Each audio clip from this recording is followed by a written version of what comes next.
That seems like a good place to start. Oh dear. Welcome. 10 hours later. 10 hours later. And we're finally a long time later. Yeah, literally. Hello and welcome to episode 77. May or may not be in the future for some. Yeah, this is, as you know, because you've lived it, this is the last No Bible podcast of 2019. Woo! Yeah. It's a bit weird because, I remember when we got to the worst. God, that's the worst year, 2018. We got to the worst podcast when we got to the last No Bible podcast of 2018. And back then we had one show. Now we have two. oh no, next year we'll add a third. We're gonna have 4, double 2. We're gonna have 4. Oh, we double it every year. Yeah. And then we'll have 8, then 16, then 32. Jesus. Joined as always by my wonderful co-host Connor. Hey, hello, mate. I thought there was going to be someone else here doing it. I just had a feeling Matt was going to rise from the dead, or Tom was going to be. Well, he said he was going to do one over Christmas, but I haven't. It may not be Christmas behind the scenes yet. Oh shit! Yes. So basically, we're because of our lives in working our crappy day jobs and doing much, this. Yeah. Shiza. And because it's quite difficult to record a podcast Christmas week because this. Although it's not New Year's, this is essentially like the New Year's one. Prelude, yeah. New Year's Eve is the Tuesday. I want to say something like that. So and then the first. So by the time you listen to this, you won't care. But basically, we're recording this at the same time we're recording episode 74. Yeah, it is a Tuesday, which comes out the 8th. Yeah, comes out the 8th. So we're in it to date it. Which, the 5th of December, 2019. The 5th, yes. So we're recording our New Year special just because we know we're not really going to have time. No. Oh, definitely so, no. And plus it just makes it easier on us that we've already got one done. Yeah, it's less off the schedule. And because we were going to pre-record the Christmas one, or the one nearest to Christmas, but Star Wars comes out and we're seeing it. We're prioritising Star Wars. Oh yeah, for the algorithm we have... Sod Santa. For the algorithm we have to talk about Star Wars. Sod Santa, yeah. But, so next week will sort of be our... Oh, not next week. 3 weeks ago, for you, I forget which episode we're in already. 74. Basically, no, this is 77. We're talking about 74 that we haven't done. That we're going to do. And then 75. In our future. Basically, 75 will sort of be the Christmas one because we talked about Christmas movie last year. So this year, and to sort of, get ready for the new series, we're going to talk about the Doctor Who Christmas specials. Hopefully that list will be a little easier to comply. But a little bit, yeah. As it's the end of the year, so if you're wondering why we haven't talked about that big news story that broke this week, it's because we haven't seen it. No, not yet. So we'll probably talk about that in January. Sorry. But I just want to start off by saying thank you to everyone this year. Every new subscriber, every new viewer. We started the year on 26. And we're somehow more than 86. doubled. We're somehow more than doubled, yeah. And it's been, great. I mean, I know we're basically audio-based, but there is a lot more stuff we're doing next year. Mm-hmm. The setup for the podcast has become more professional as we've gone on, which I like. We had a bigger budget. Yeah, I like how we sort of like when you look at and remember if you were there where we started. remember. And we're in Matt's room with one microphone. Oh, what an experience! But now we've got one each, so we're all cool. So our big topic, because we can't do news, we might throw in some references to stuff that have happened in real time. Yeah, may or may not have seen. But we've got to round out the year.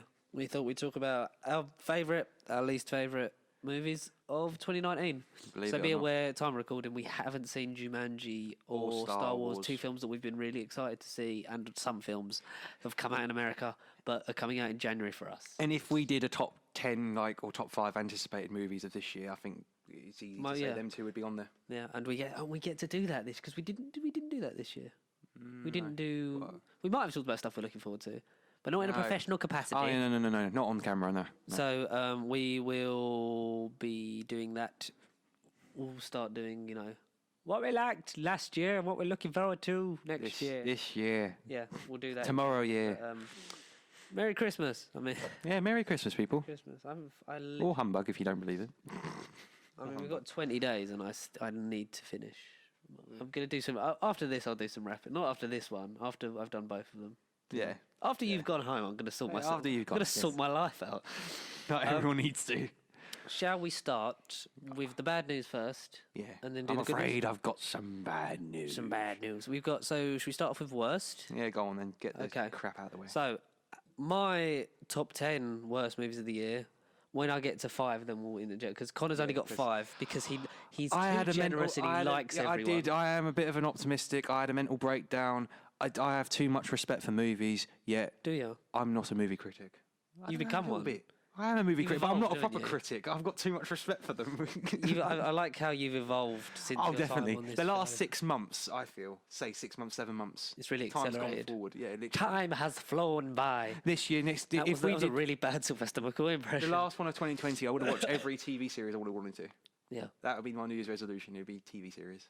Catch up on Yeah, series. yeah. I mean, we haven't included TV just because there has been so much, and I'm behind only on it. I've only just finished Lucifer season 4, so you can guess where I am in terms of people who've listened to this. Yeah. My list of shit that I need to watch. Yeah. So Preacher, Yeah. I'm on now. I'm rewatching that from the beginning and catching up. But yeah, Game of Thrones ended really shit. There you go. There's, Well, the, there we TV, go. there's the TV roundup. Doctor Who wasn't on. Yeah, unfortunately. Roll on January. January the 1st. We'll have talked about that more in the past. Yeah. But your future. So, shall I start? Yeah, go on. Yes. Once your I've done 5. number 6, then you can do your 5th, and then we'll. Yeah, it'll just intersect. Yes. Combine forces. Okay, so this is the public court of opinion. All right, If go you on. don't agree with it, that's fine. probably won't. Opinions are great, aren't they? I Connor? probably won't. Oh, yeah, no, I feel like we've grown, our relationship's grown about opinions. Yeah, we don't like the same things all the time, but that's okay. We're still friends, and we still present this podcast. Yet. So For now. the 6 to about 7, I think they're films that some people enjoyed, but for me, it's just either the way it was made or the story. So I'm just going to go straight in with number 10, Go on, which I hit think me. is in your top 10. Just purely because I think of the confusion of the story is Joker. Yeah, I had a feeling, yeah. As soon as you said confusion story, it's like, yeah, okay. It's not a badly made movie by any stretch of the imagination. Hell It no. looks great. Their acting in it from Joaquin Phoenix is second to none, and I hope we should do a bit of Oscar buzz in this when it comes up. But I think he deserves performance for actor. Yeah. But just for me, it was like it's not. It was the whole Todd Phillips thing of this is not a movie that you need to know about Batman to see, Which is a but good then thing. they just redo the whole Batman. Wayne thing, and then they allude to a story in the comics where the Joker is alluded to be the secret lost Wayne child. So all that stuff is like we said before. If it was called Arthur and didn't have any mention of Batman in it, I would have enjoyed it a lot more. I just think it was sort of maybe it was the studio interjecting of like. This needs to connect to Batman because kids love Batman. And So money, cash money. Put Batman Merch. Put Batman references in it. See. Merch, goddammit. So yeah, that was for me my fair enough. number 10. So it's not the worst. No. It's if you interject it with the top 10, it's probably middle, which is probably where it deserves to be. For some, yes. Number 9. This maybe should have been higher. His second We saw thoughts. this movie. Oh, did we? It's because I knew what would be the number 1 worst movie, and I just sort of built around that. Yeah. Alita Battle Angel, adaptation of the manga. It wasn't bad. It was like it had Christoph Waltz in it. Yeah. Edward Norton was in it. It had a cast. It had like there's a good story in there somewhere. I think, sorry to cut you off. No, go for it. So as much as there's a top 10 movies and it's hard for me to come up with 10, the fact that I couldn't even remember a movie surely is worse than saying it's a rubbish movie. I couldn't remember. I can't tell you because what you don't even have an opinion on it. I have just because it's that scenes. I have irrelevant. scenes in my mind of Alita, but the whole experience, like you say, Edward I'm at Norton, the was end. he in it? Yeah, he was the end. He was he the in it? professor in the sky. So I think. Oh, okay. Shall I try and remember the plot? Because I haven't seen it since we saw it at the cinema Briefly, then, in March. I want to say it's early. It was Something early. like that. The scientist, I'm not going to remember names apart from Alita. No. The scientist played by Christoph Waltz, his daughter died, but there's like an augmented robot thing that they do. They have those from the city. And then there's the wasteland underneath. The city's on like spikes, like a floated city. Well, they've got a few that like it's the class system. And they did like discard like robots and that, and he found like Alita and built her back up, and she's basically like, I need to get to city, and Edward Norton's like the professor thing, like the overseer kind of thing. Oh, I see. And they have Okay. the Battle Angel comes from like that sort of extreme sport games where you've got like it's almost like roller derby for people. Right, yeah. It was a game. I do remember that. Yeah. And like the cinematography on that was good, but she just had massive eyes, like massive CGI Disturbingly eyes. Yeah, it was a bit weird. And because she was like 80% human, and then like you say, the eyes just kind of threw you off. And it was like it was the CGI to sort of make her seem a bit sort of more about. It was just, and then for me, the main thing is the end is like her in romantic interest / friend. He'd been sort of like decapitated and then put on a robot body. Oh, of course, yes, that's the one scene I remember. Where she carries the head in the coat. Yeah, weird, very weird. And then his robot legs get cut off. Baby legs. His baby legs get cut off, and he falls off the pole. There's no technical term for it. The pole to the city that they're climbing up. There's these big spinny blades. It was like a big. Yeah, it was like an invisible bridge of some sort. It went upwards. Yeah, and then he falls off, and then she goes back to the games, and then wins it. Has this really buff purple robot body. And all of a sudden, out of nowhere, as she becomes the champion, she just points her sword at the sky and goes, "Oorah!" But like stares at Edward Norton from an obscenely amount of distance, and they just sort of look back at each other. And then it ends. Yeah, it just abruptly ends. Yes. I remember that. I would be interested to see a sequel. I'm interested to maybe see this again. Maybe we could do a in face on social commentary on it. They haven't had word on if there's a sequel for it, or is it? I think it's planned. It's neither confirmed nor denied. Yeah, no, okay. It's just in the middle ground. Let's see where that goes. Sod it. Fair enough then. Number 8 for me, Downton Abbey. Just because I went to see it with my grandparents because they like it. I've never seen the series. Maybe one day it would have benefited you. We will watch Downton Abbey as an unsocial commentary. The whole season, every single pigging episode. Oh, jeez, Jesus. But until then, just like for me, it was just. I know it's not one of them films that has like sort of a big crescendo to build to, but even in terms of story, you always need to sort of build to something. It just sort of felt very. Or sort even of middling. Replay value. Do you think if it's one of those, like, as soon as you've seen it once, that's it? I've instantly forgotten everything about it. There we go. I think maybe if I've watched the series and then watched it again, maybe I'd sort of get something a bit more out of it. But like I'd sort of vaguely, I knew Hugh Bonneville. I was like, it's the guy from the Space Pirates thing. Yeah, his son was ill and Matt Smith cured him, sort of. Sort of. Yeah. So that's number 8 on my worst. Number 7. It's the first Disney. I think it's the only. Yes, the only Disney remake. Oh, remake. Oh. It's the only Disney remake on all of my lists. Oh, okay, fair enough. Because I enjoyed. So I should have maybe put another one in there, but just for me, this is one I saw. Yeah. Lion King for me is the photorealism looks great, but you lose a lot of the character performance in the animals. If it had been a bit more sort of cartoony, then you'd have got more. Because a lion just normally talking. It's just not engaging. It just doesn't click. Yeah, and sort of the edits they done to it, like making, Can You Feel the Love Tonight take place in the day? I know, like for realistic lighting, but it's like still, it's the song. Some of they cut out "Be Prepared" as a full song, but put a little bit of it back in. So Chiwetel Ejiofor didn't really get to stretch his vocal pipes. Stupid. It's well made and it made a lot of money. It's not. Oh yeah, definitely. It's just I enjoy the original more. Oh yeah, it's preference, isn't it? It's just For me, I didn't enjoy it as much as you thought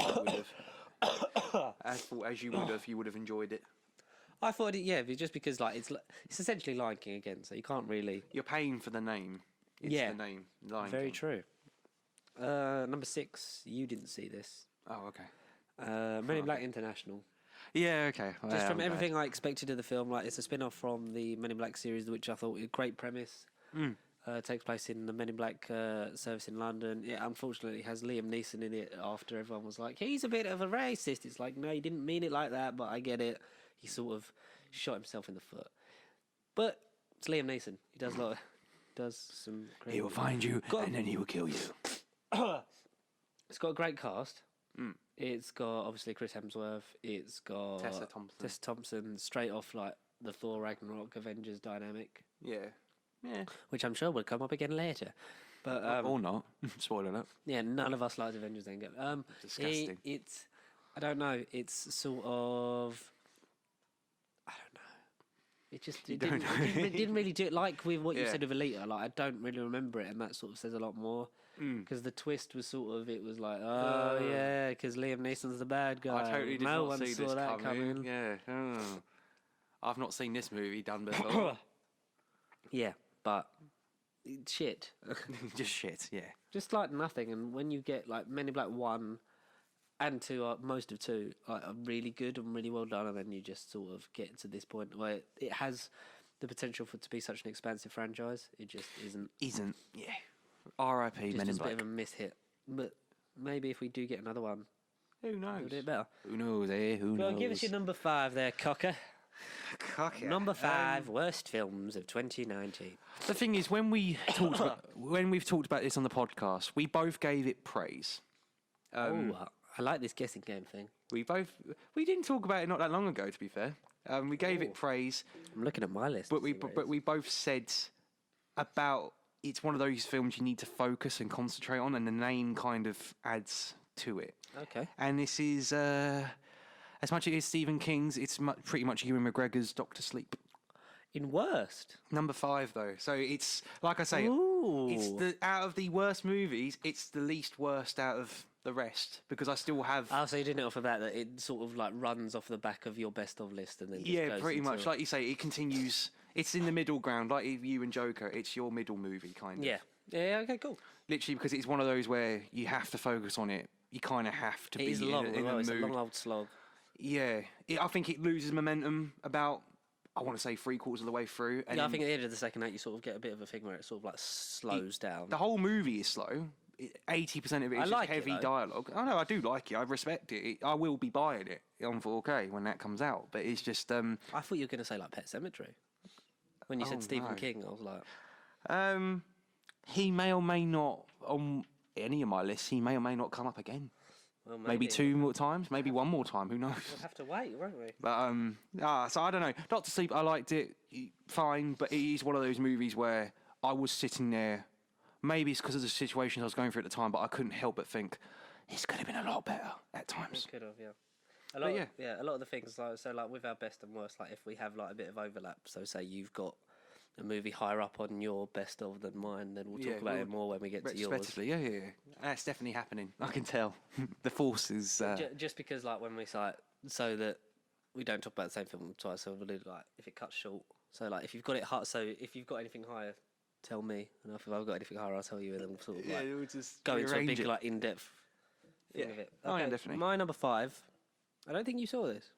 Probably, I don't know. I can't This keep is track. shit. Like, we're into the realms of this is just shit. Yeah. The Dead Don't Die. Oh, yeah. I definitely didn't see this. Starring Adam Driver and Bill Murray. It's trying to be meta, but it's... I just don't get this movie. Like, I want to buy it just for the fact of I want to be like, right, what is actually happening? And I want to see the special features of like, did they actually know they were in a movie? Like, could we do an unsocial commentary on this? Oh yeah, this is definitely on the list, man. This is like envision everything, like watch along, like sing along version. Sing along. It's one of them movies that I think that will become like a cheesy thing of like, oh, come on, when you watch a movie night, you're like, let's do a bad movie night. Let's watch The Dead Don't Die. Oh, okay, definitely. Oh, cool then. Excellent. Yeah, like it had a great cast and just the ending is like when the spaceship comes, it's like, did you know? Yeah, I saw the script. It's like, what? What the fuck you on about, Bill Murray? What are you talking about? Okay. Oh well. What you got at number 4 there, good sir? It's a Marvel movie. Oh, and believe it or not, can I just do a Paul McGann quote? Yeah, I'm the Marvel movie, but probably not the one you were expecting. Yes, it is, because it's Avengers Endgame. No, I'm kidding. It's yes, Endgame. Disgusting. No, Captain Marvel. Captain Marvel. As a bad movie or as a middle of the road movie? Because it's quite paint by numbers, and she's not on any of my lists. We say you might page your numbers. Paint by numbers. So like paint by numbers. So like a sort of very much of like, this is the origin story. This is the bad. It's as much as it's different from the other movies because it's the one right before the epic masterpiece that is Endgame. But I couldn't help. It really does. I couldn't help but feel, why are we getting this? And considering Like, spoilers to anyone, even though you should have, you've been living under a rock if you haven't, for anyone that hasn't seen Endgame, when you have a movie like that directly before the epic masterpiece, you couldn't help but think the whole time she's going to be such a focal point of Endgame. Oh, yeah. And her role was really 2 minutes. Because I think Endgame was shot before or concurrently with Captain Marvel. It's a bit like how they didn't know how popular Black Panther was going to be, and he's hardly in Infinity War. But at least with that, we had Wakanda. It felt very Black Panther-esque purely because of setting. Yeah. But with Captain Marvel, it's not like we went to the Kree world and the final battle was on the Kree planet. I get what you're saying. It's sort of like, for me, it sort of invoked a lot of, how we didn't really have an origin story after Phase 1 until Doctor Strange. Oh, exactly, yeah. But with Doctor Strange, it was like, it was a bit weird going back to that sort of, because that was very sort of generic-y, sort of like, but it was nice because we'd had like a bit of a refresh. Yeah. Whereas this, sort of, to me, I don't know if it's the same for you. Like how in a lot of mainly American TV shows, like when you get towards everything's American. Like when you get like the episode before the big finale, is always like a flashback. Yeah. And it felt like that of like it's like you get sort of a cliffhanger with like Infinity War, and it's like I need to know what happens next in the next episode. I need to know, and then it's like the next one goes, and this is what happened before. Like it's almost like when they do those kind of flashback episodes or movies, like you need to know this before you go into that. Yeah, like we're going to just tell you what. If it's not a flashback, it's from another perspective of another character, and you think, screw this, I want to get to the main. I want to get to the main thing, but it's like sort of it's clever in its time wasting sort of.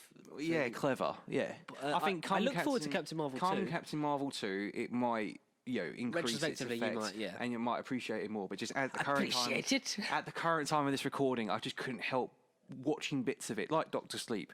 Whether or not it's not the same issue, you have to focus in on it because Captain Marvel was it was fun run around bits in it, and I did enjoy it. But I just thought going into it, I thought it would mean more, and it just didn't.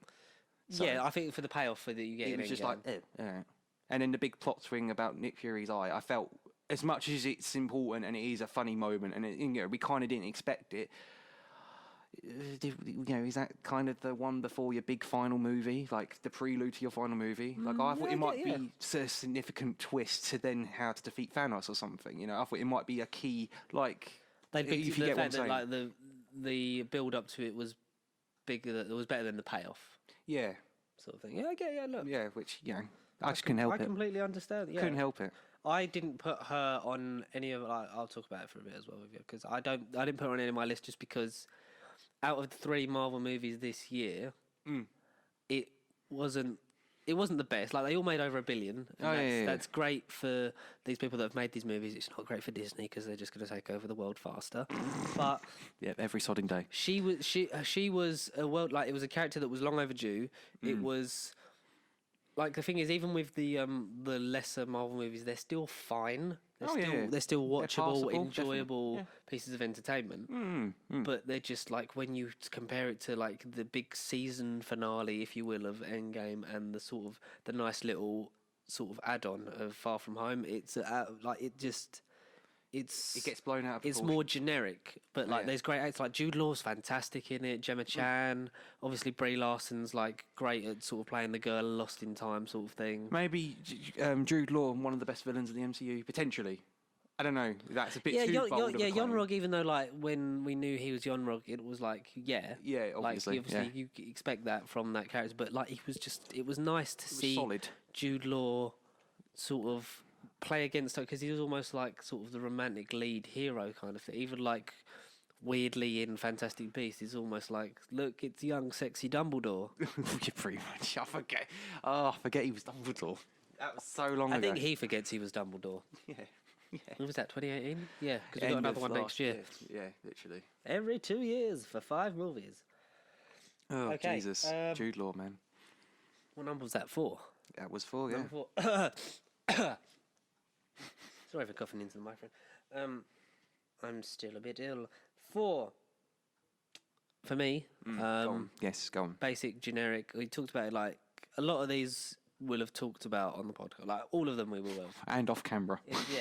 In some, there's a lot because when we were looking through the list of films that come out in 2019, we were like, we didn't see. Hell, we could have done a whole episode of what we didn't see in 2019. Oh, pretty much, yeah, exactly. And hopefully we'll catch up on them because we're a pop culture brand.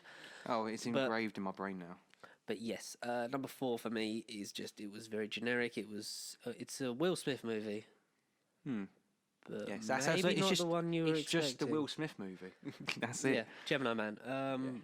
Yeah. The concept is great. The execution, I think, is less so. It's a very sort of generic action movie, like the assassin thing, and then they team up, and it's just a lot of clones, and then the weird Yeah. CGI Will Smith at the end that looks nothing like Will Smith. Yeah, and it's just that ending that kind of did like the weird. Did you see people saying that? Oh, it's because he was in the daylight. It's like, yeah, but he was in the daylight on the training complex when he was the younger Exactly. clone, and he Yeah. looked spot on Terrifyingly, for yeah. like early '90s Will Smith. Pretty much, yeah. And it's like, What are these people on about? What are these people on about? I thi- Hopefully, it's I none of think- you viewers. I think it's in an attempt to sort of say like he's becoming his own person by looking like different, starting to grow into a different. It's a sign of growth. Yeah, but that just feels like a cop out. But then he's even going. Excuse me, I'm talking to myself here. And it's like, If it's bad effects, it's just bad effects. You can't like excuse bad effects. but At the end of the day, I like think. I think people, if you find enjoyment in these movies, like power to you. Like we wish, in some ways, we could. Yeah, But like yeah. everyone's entitled to their opinion. We have to just keep stressing it, just so we don't get hate. But yeah, and yeah, Gemini Man for me, it just sort of was like it was fun for like a turn your brain off action flick. But when we're people of quality, and especially when you look at our top tens, because I don't think what the generic thing to be would put at the top is going to be there for us. Oh, definitely. It's definitely not on the top 10. I can confirm that now. But yeah, Gemini Man. There's not really much I can say because it was just sort of, I'm not really gonna. I've liked everyone else's performances more than I liked the girl, like the girl's performance. I can't think of her name. Oh, she was amazing. Yeah, I liked her performance. I did like her performance. Girl, whoever you are, We'll Google it and put it in later. whoever you are. But yeah, your number 4. My number 4. I know you've done number 4. Number 3. Sorry, I can't count. Making this number 3, it honestly, like I say, it was a mental brain ache, and I honestly felt like I was going to die. But no, don't die there, fellow. But this movie isn't just going to have me die, it's going to have my pet. And we're going to the pet cemetery. Yeah, understandable. Yeah, I don't know. You've got 2 doctors. Stephen King? Two Two Dr. Sleeps. Oh, Two jeez. Dr. Stephen Kings. I don't know how I can focus if there's 2 Dr. Sleeps. 2 Stephen Kings on your I know. worst of list. But there cool. is more. There is more. Well, there's more Stephen King on your worst of list. Maybe on A list. Carrie reboot. On A list. Oh, is that even happening? Is there an official Carrie reboot? Or did Well, it again, happen? probably not. No. They've done it. But they did remake it. They'd made that in 2010, I think. Oh, okay. But Yeah. I don't know. Not much to say. Cemetery. If I'd seen the originals, like I said, I've probably said to you off camera I was going to watch them, but I just haven't. The original is on 4K. Yeah, I saw that. Will you pick that up and watch maybe a double Pet Cemetery and Oh, maybe appreciate it more? yeah. For me, it's not as Yeah. campy and fun as the original. Like sometimes there is better. Exactly that But line. it's got great actors in it. Like you've got like Jason Clarke, you've got John Lithgow, you've got the kid actors in it are amazing, and it just Yeah, that's why it's the middle ground for me. It's not like it's not a bad that, but- adaptation of the book, and it's not a bad movie. It's just it's like you said with Alita, it's dull and it's quite forgettable. That was the main thing for Yeah, me. yeah. Except there are 1 or 2 scenes that are permanently in my head, and I thought Stabbing his ankle on the stairs. and the truck every 10 seconds. Yeah. A lot of jump scares in that. Do you want me number 3? Yeah, go on then. Have you got this on your? You've probably got this on your worst of list. Is it close to me? Because then I won't talk about it too much. We'll talk about more with yours. Let's say it. Number 3, Glass. Number 3, you're being a bit generous there, sunshine. All right, so I'm guessing yours is a bit higher up. So No, lower, mate. I'll just sort of talk about this in sparing detail. Glass we were very excited about this, especially you coming off the back of Split. and Unbreakable, yeah. After seeing Split and Unbreakable, for me, it was like, oh my god, maybe M. Night Shyamalan's not shit.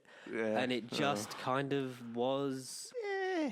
The movie wasn't drown bad. Bruce Willis in a puddle. It was just the last 20 minutes when they, like, spoiler alert, when they escape the asylum. They just didn't know what to do. We'll go full ham on your one. So Yeah, give, give us your May or may not be mentioned again. give us whatever your one is. Number 2. Number 2. Oh, yeah, number 2. Hellboy. Hellboy. Hellboy's my number 2 as well. Let's go in depth on Hellboy. Jinx. Okay, this was shit. Disgusting.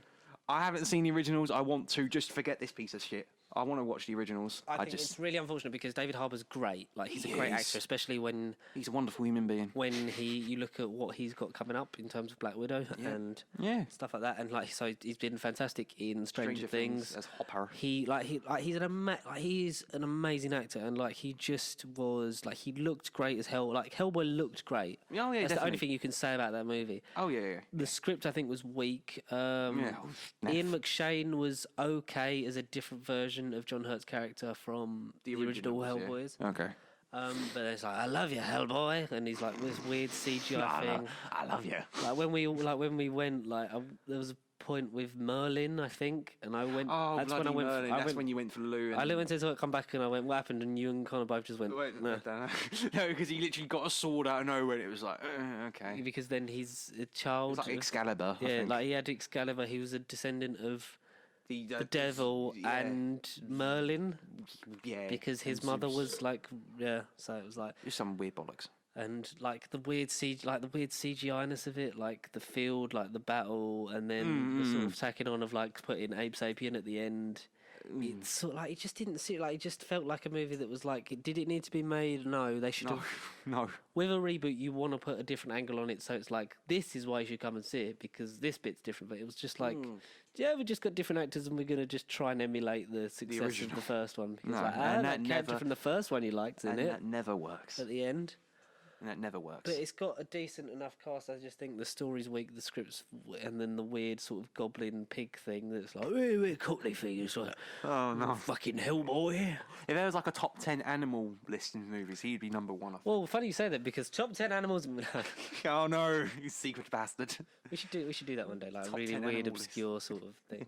But yeah, top 10 shoes. I can't believe we sort of synced up on that. Yeah, definitely. That was. I think we universally knew that like this was disgusting. Hellboy was on it and up that end. Oh yeah. Just purely because it was like. And I just felt sorry for David Harbour. That's the main. Oh, that's thing. what I mean. That's the main thing I learned. That thing just going, oh, he deserves so much better. Poor David. The thing is, I knew him Bring as back Hopper. Ron Perlman.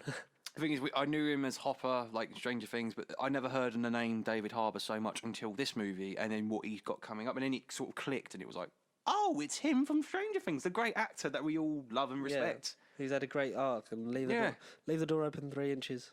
Yeah, who may or may not come back and be the Russian. Is that too obvious? He's not the Russian. I think that's quite obvious, but I don't want it to be that. No, exactly. It'd be nice if he was in it. I don't want him to do the thing of like, he's back and now he's evil. Exactly. I don't want that in Stranger Things. No. I think Stranger Things is above that. But yeah, top 10 anticipated show of 2020, Stranger Things maybe. Well, yeah. Well, they'll hear about that next week.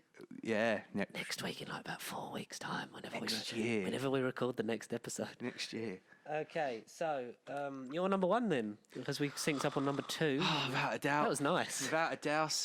Glass. Cool. We can talk about this more in depth. I knew that was on there. That's why without a doubt. I sort of held off on it a bit. Go on, tell us why you hate Glass, Connor. What is there to say? Bruce Willis, Samuel L. Jackson, and James McAvoy locked up in a prison for at least an hour and a half. Great on paper. If you haven't watched the previous 2 movies, you will just look at it and think, okay, because he's just them. It felt like Arkham Asylum, but a boring Batman game. It was just them sort of getting chatted and sort of. There's no other prisoners in it. Oh, if there was, but they didn't have a role. They allude to them, right? Surely. Yeah, but they never had a role in the film. It's meant to be this asylum where all the crazies get locked up. But I swear they're the only 3 people you see in the whole film, like prison-wise. Oh, probably, yeah. You have, like, scientists and professors trying to, like, cure them and, find out why they're in there and everything. Sarah Paulson's wasted in that as well. Yeah, she's, like, the main woman in it. Yeah. And then there's that weird secret society ending where they walk in, like, someone normal walks out of the restaurant and then they all sort of stop and have their weird meeting. The 4-leaf clover. It was the luck of the Irish. They drown Bruce Willis in a puddle. And kill him. Yeah, while she, like, holds out her thing. And they all died, didn't they? Yeah. And the whole ending is that their relatives, like Bruce Willis's son, who I'm not going to try and remember his name. Oh, God, no. David Dunn's son. That's his name, isn't it? Yeah, David Dunn's the character. David Dunn's son. And David Dunn's son. David Jr. The mum of Mr. Glass. That's right, yeah. The girl who was kidnapped in Split. Like, they all put out videos on the internet, and that sort of inspires. The 4-leaf clover clan. No, because they're against the four-leaf. Because the four-leaf clover clan are trying to convince. I'm going to try and remember this. They're trying to convince people that are essentially superheroes that they're not. They're trying to be like, this is all like you can explain all this away, but then they're like, we can't ever let them know that they actually have powers. And it's like, wait, what? Like, so they do, but you're just playing a mind game, and then you drown him in a puddle, and you shot James McAvoy. Yeah, and you just killed him with one bullet, and yet he was the beast. Who killed Samuel? Who killed Samuel? Was it James McAvoy? Well, because I feel like he was beaten up and like he left. had that awkward strangles. It weren't even a fight. It was just them, Bruce Willis and Samuel, just sort of hugging each other. That awkward strangulation scene for like 10 minutes against the truck. That was like the worst fight scene ever. If that was a top 10 fight scene, that'd be number one. Top 10 worst. I don't know. Maybe Bruce killed him when he was just hugging him against the truck. You're too soon, Bruce. Lois is the key, Bruce. He should have said that. Can you imagine if that was it? Like just Bruce. Yeah, we had Ezra Miller going through a portal, going. Too soon, Bruce. Too soon. Lois is the key. Yeah, for no reason. That would God, have made that made class. I mean, it's annoying because Unbreakable is great and Split is amazing, and then having that connection is sort of a bit like, ooh, M. Night's never done this before. Oh, exactly. Has he done exactly? Did he do trilogies? No, he's never. Movies. He said he always envisioned Unbreakable as a trilogy, and Patton Oswalt, who you know him in the world of nerd. In the world of nerd, I like that. He once did a Screen Junkies video on what he would do the Unbreakable trilogy as. Oh, I see. Okay. And that was quite good. He's a big fan of this. Oh. Yeah. But of this podcast, or do you mean the trilogy? Yeah, of this podcast. He's like, this Nerd Bible podcast 3 years before it comes out. Oh, yeah. Oh, okay. Do you want me number one? Go on in. I want to see if it is disgusting and bad. Your worst movie ever. My worst movie of 2019? Go on. Not of all time.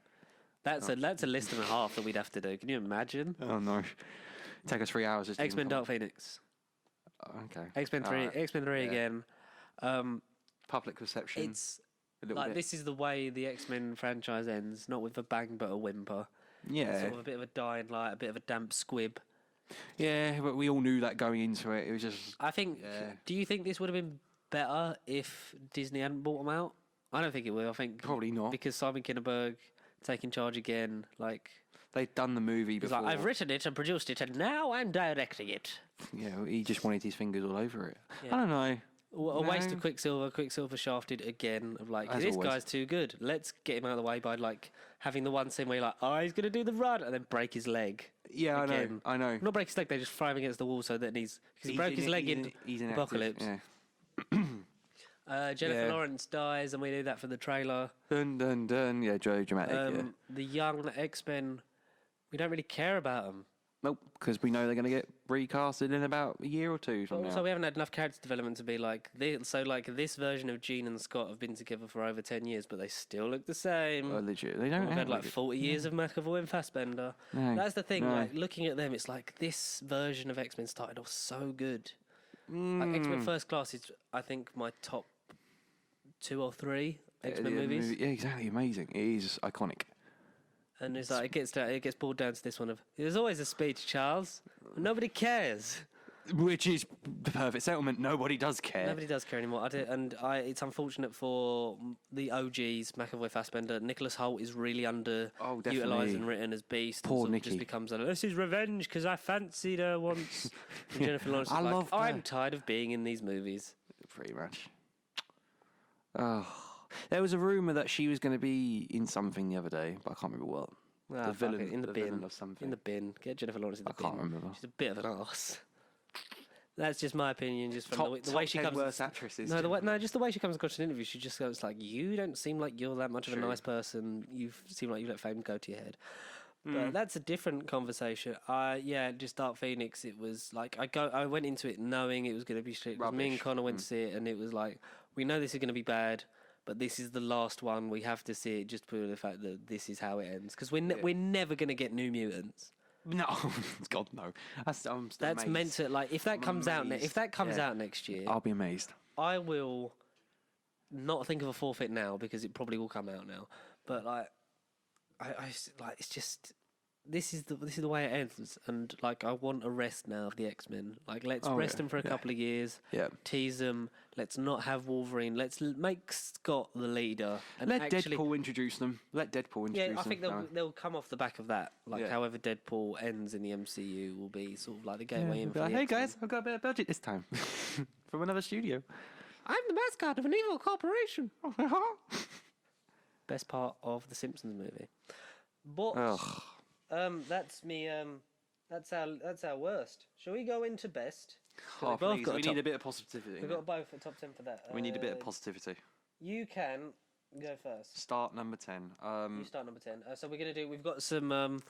We looked through stuff like basically the list of movies that come out this year. A lot of them was like, oh, we didn't see that. But so we've got a lot of honourable mentions. Either that. And there are some movies, or there are some movies that you've seen that I haven't seen, and there are some that I think I've seen that you haven't seen. So it's different. It's not just 10, 9, We 8, 7. haven't synced up a lot on the cinema trips this year, I think. No. But we're ending this year doing the biggest because obviously, spoiler alert, because Star Wars isn't out yet and comes out 13, the 5th today, isn't it? Yeah, so 13 days from now. Yeah. 13 days. So this time in 13 days we'll have seen it. Yeah.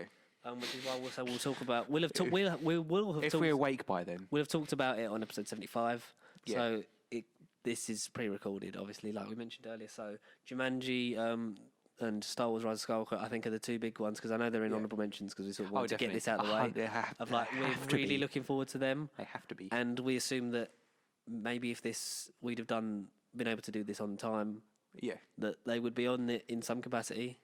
Mm-hmm. But fair enough, we'll have to wait and see, and you'll already know our thoughts on it. In the future. In the past, future. Yeah, past, yeah. Whatever it is. So that's getting that bit out of the way. So we do have some honourable mention stuff that was like, we really enjoyed them, but they just don't fit on the list. Yeah. So we'll do them before we reveal our number one, just to keep you guessing.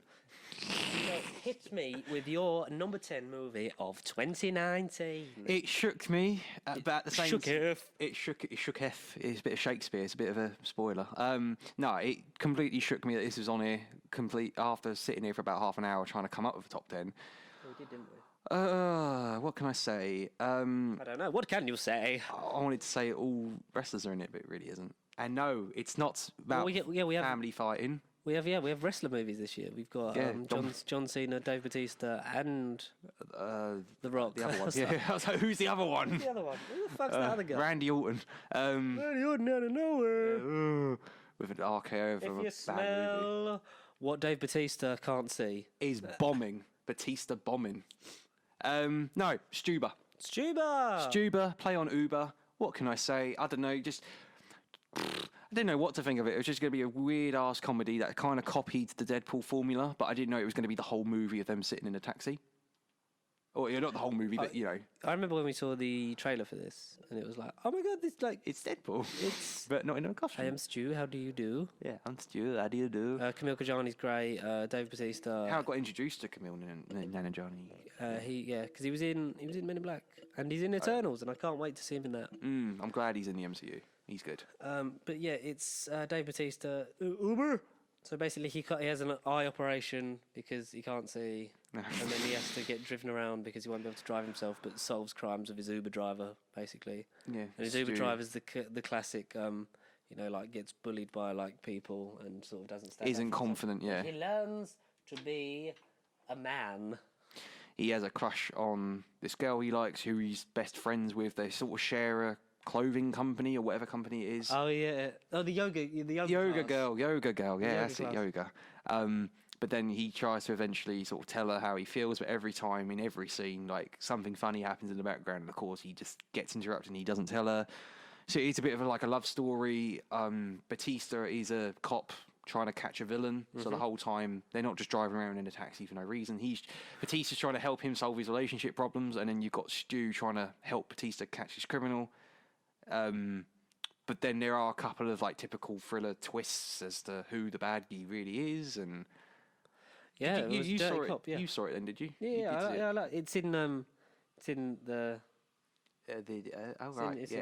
Oh, cool. So I'll talk about that in a bit, but yeah. Right. I really enjoyed. Yeah, it was nice to sort of have, because in the year that was essentially big budget blockbusters, it was nice to have a smaller comedy. Runaway.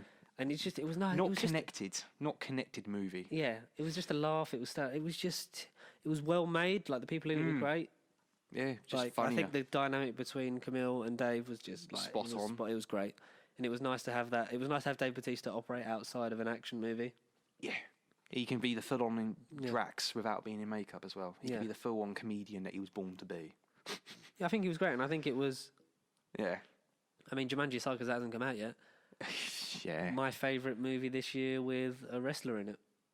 Yeah. I haven't seen Playing with Fire, and Fighting My Family was great, and I didn't even put that on my honourable mentions, but I should have. Well, actually, no, did I? That was good. Yeah, Stuber, cool. Fair enough. Yeah. Yeah. Number 10 for me. It's a movie that was a middle movie for you. Right. Doctor Sleep. Oh, okay. Yeah. Okay. Just because I really enjoyed like the way it adapts the book and sort of honours the Stanley Kubrick the film, and brings them together so that you get your cake and eat it too. So the original ending from the book is then the ending of the Doctor Sleep movie. Yeah. So that you get to have the whole thing of burning down the hotel and stuff like that. And I think it's just well acted. The girl who plays Abra was great. Rose the Red as well. Good, great villain. Yeah, Rose the Hat was. Rose the Hat. Rose the Hat. Rebecca Ferguson. She was amazing. Just chewing the scenery. Like the whole thing of that group were great. Ewan McGregor, obviously, I just love Ewan McGregor. I think it was just sort of. I just think it's a shame he hasn't been in as many things as I thought he could have been over the years. But he will be back. Yes. The Ewan McGregors will be back and in greater numbers. In a series that you'll all be waiting for. But yeah, Dog Sleep, it was for me it was really. I know it was slow and it was a bit long. I think maybe you could have trimmed like 20 minutes off of that. Yeah. But it was great, and I like how the events of The Shining take place, but not just as clips of The Shining. It's That's just what I mean. Recast actors of recreation. It's just like this is who plays them in this thing. It's recreated. They evoke the Jack Nicholson, Exactly. but it's still it's just the character of Jack Torrance. Like, but your mind fills in the blank of yes, that's the character because it's closely the resembles it's the him. imagery of Jack Nicholson playing him, but it's also just the thing of like that's the character. Yeah, exactly. And I liked it, and I will definitely be picking up that film and putting it in my collection when it comes out. Yeah, definitely, 100%. So you're 9. What you got next? 9. A childhood. I can't wait for Jojo Rabbit, man. I really can't. 9. I really wish I lived in America so I could have seen that. Because when that trailer come up for what did I say? When did it come out? Is it this month? Did it come out this month or? Comes out in January, but there is a unlimited screening this month. What day is that? I don't know. I'll check it because I know the secret one was. I thought it was going to be that, but it's not. When I saw the trailer before Knives Out, I was like, "Oh fuck! It's that movie where Taika Waititi's Hitler that everyone moaned about like 4 months ago." Sorry, that's going to be a sight. I just love Taika Waititi. Who doesn't? A childhood classic that we thought on. Like we've heard about it for years, spiraling. Like as I've gotten older, I kind of cared less and less because at the same time. Time is recording at the time of this moment. It should have stayed as a trilogy. Uh-huh. But we're all grateful. I think having both seeing it, I think we were all grateful that it kind of happened. Yeah. And it made me feel like a kid again, which I haven't felt like in a long time. I think we've got the same movie at number 9. Hit me. I was going to do a parody. How to Train Your Dragon 4. No, Toy Story 4. Yep, I've got Toy Story 4 at number 9. Hey! Synced. Toy Story 4. So we could have a big old conversation about, everything you just said, like, Toy Story 3 felt like such a definitive ending. Yeah. This doesn't feel like a sequel for sequel's sake. Yeah. Like, I know you can I think Toy Story 3 for me is still the best one in terms of an ending.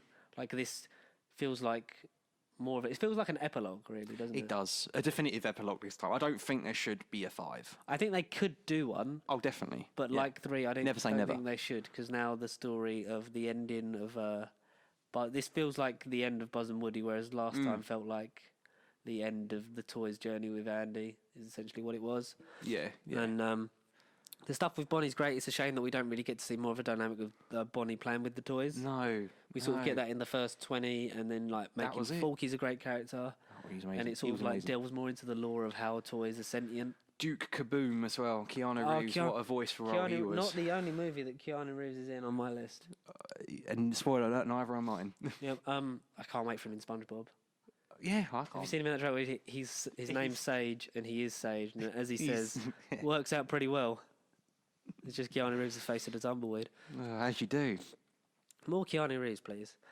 In everything. Yes. But yeah, like great. Like the new characters were great. The returning cast is amazing as always. Like Tom Hanks, like is fantastic. It's nice that we get Bo Peep back, and that sort of is a bit of a plot point. Role. Yeah, is a plot point that if it wasn't explored, we'd sort of be a bit like, oh, she just got sold, and Woody never got to say goodbye to her. Yeah. But then, like, he gets to meet up with her, and in the end, knows that he's already lost Andy. Like, he knows that the same happened with Bonnie, and he leaves Buzz in charge and goes off to live with Bo as a free toy.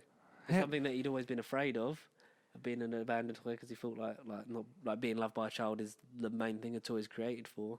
But they find happiness by sending lost toys to new owners. It's weird because at the very end of the movie, as much as toys aren't real, sorry kids, if there's any younger viewers, I'm really, really sorry. No, toys are real. They're just not. Santa isn't real. They're just. Oh, you're shook by it. It's George. I'm sorry to break the news. No, I just don't know. I mean, because like some kids do watch this, maybe. So I'll let it. Sorry, kids. No, but I was going to say, as much as toys aren't real, just that ending shot of like the toys maturing and finally sort of, although it's a Buzz and Woody dynamic of the whole series, it's just at the end where you think he's leaving Bo Peep, and then he goes and comes to his own realization that he actually cares about Bo Peep, and goes with her a little bit. And when she'll be fine. When Buzz goes, she'll be fine. Bonnie will be fine, and then it's like, he's going with her. Yeah, but it was just when he finally gets his happy ending. A piece of plastic can actually develop emotions and like it's when they come to his own realization. And I think, a lot of it is more of like our generational thing, because we've grown up on It's like the toys have grown up. We were born in the Toy Story era. We grew up with Andy. We were like the same age as Andy. Yep. And now it's like, these characters are moving on to different things, and it doesn't need to be done again. Oh no. Undoubtedly, in about 10 years' time, it probably will, just because with their kids.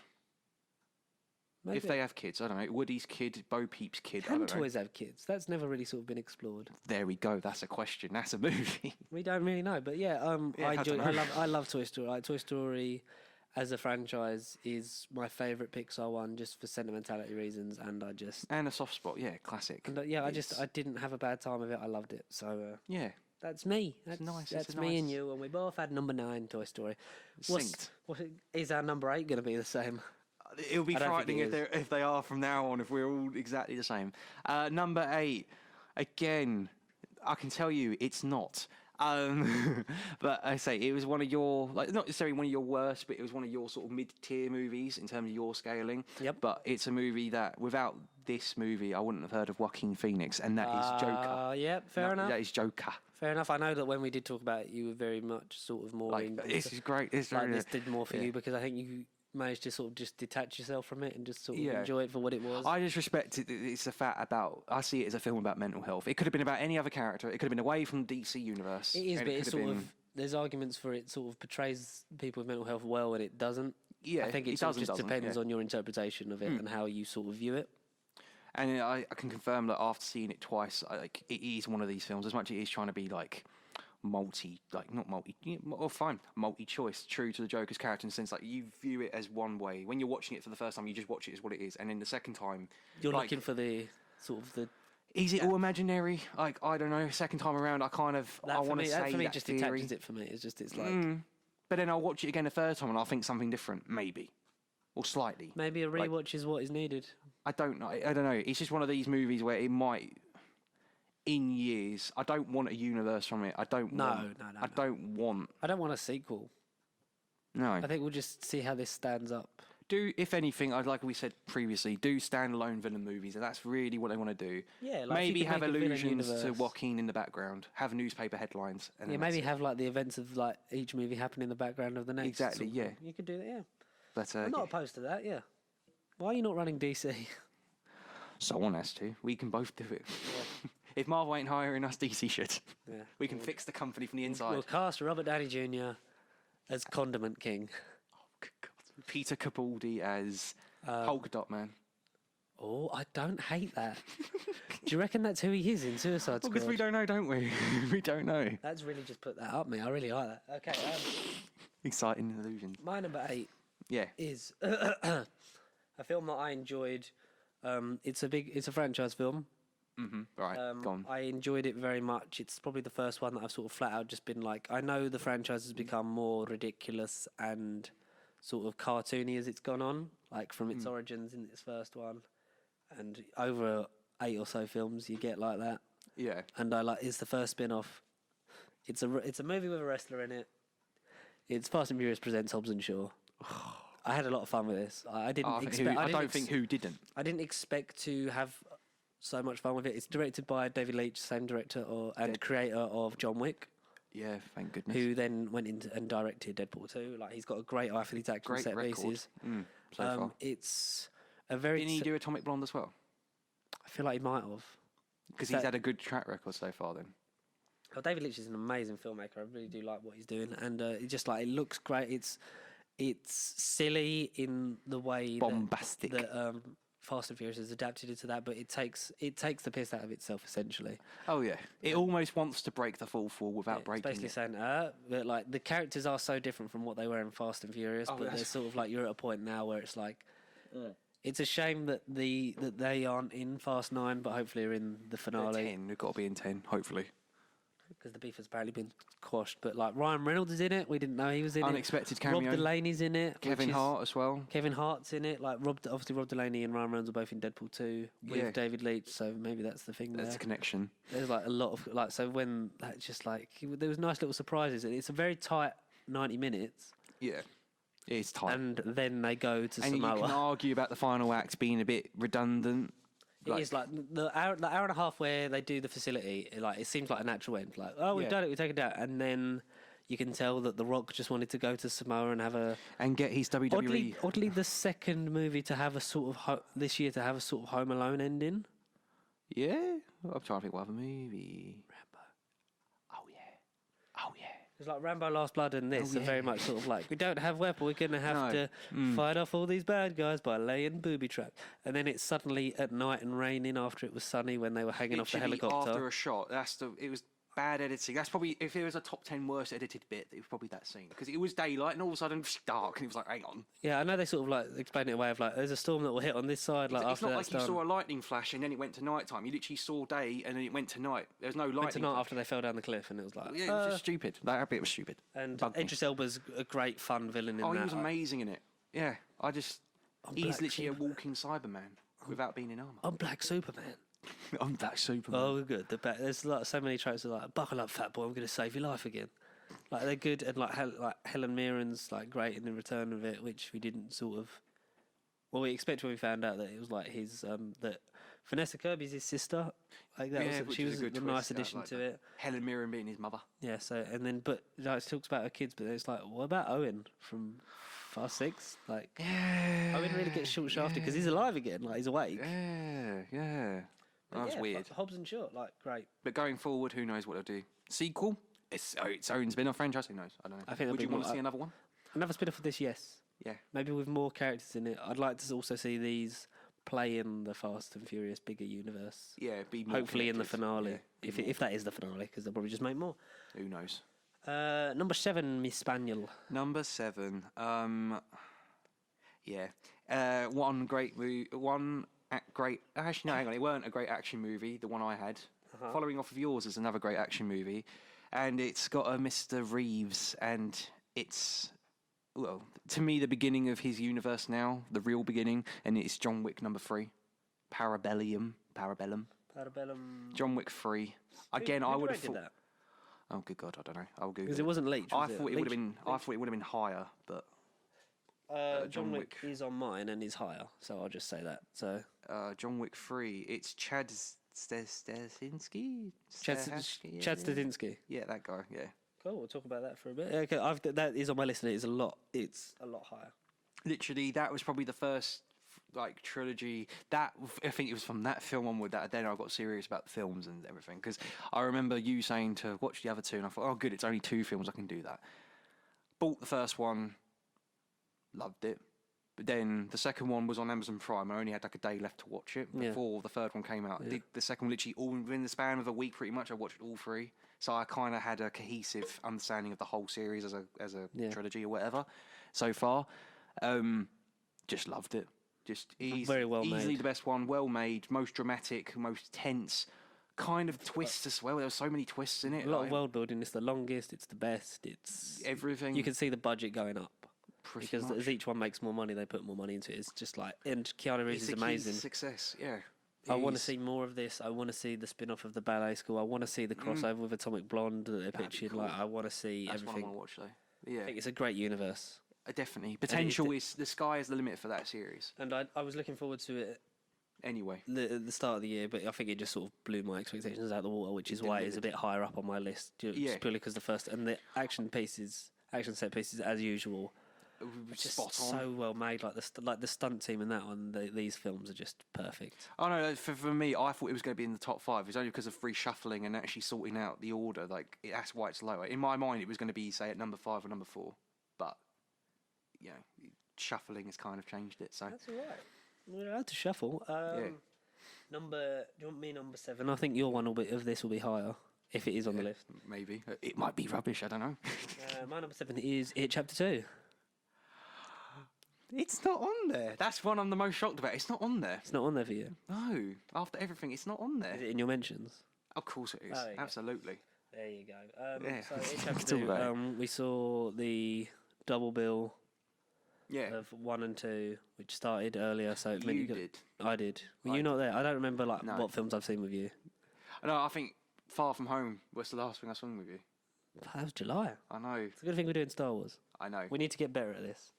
Properly. I know. But Good, yeah. Anakin, good. Yeah, I saw the double bill of It Chapter 1 and 2.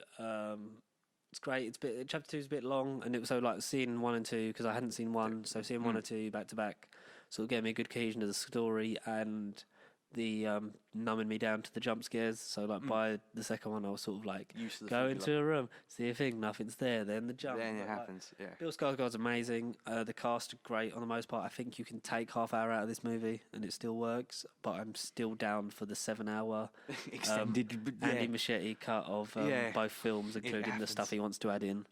Yeah, go for it. It's just it's a really well made Stephen King adaptation, and it's his own Easily thing. the best one.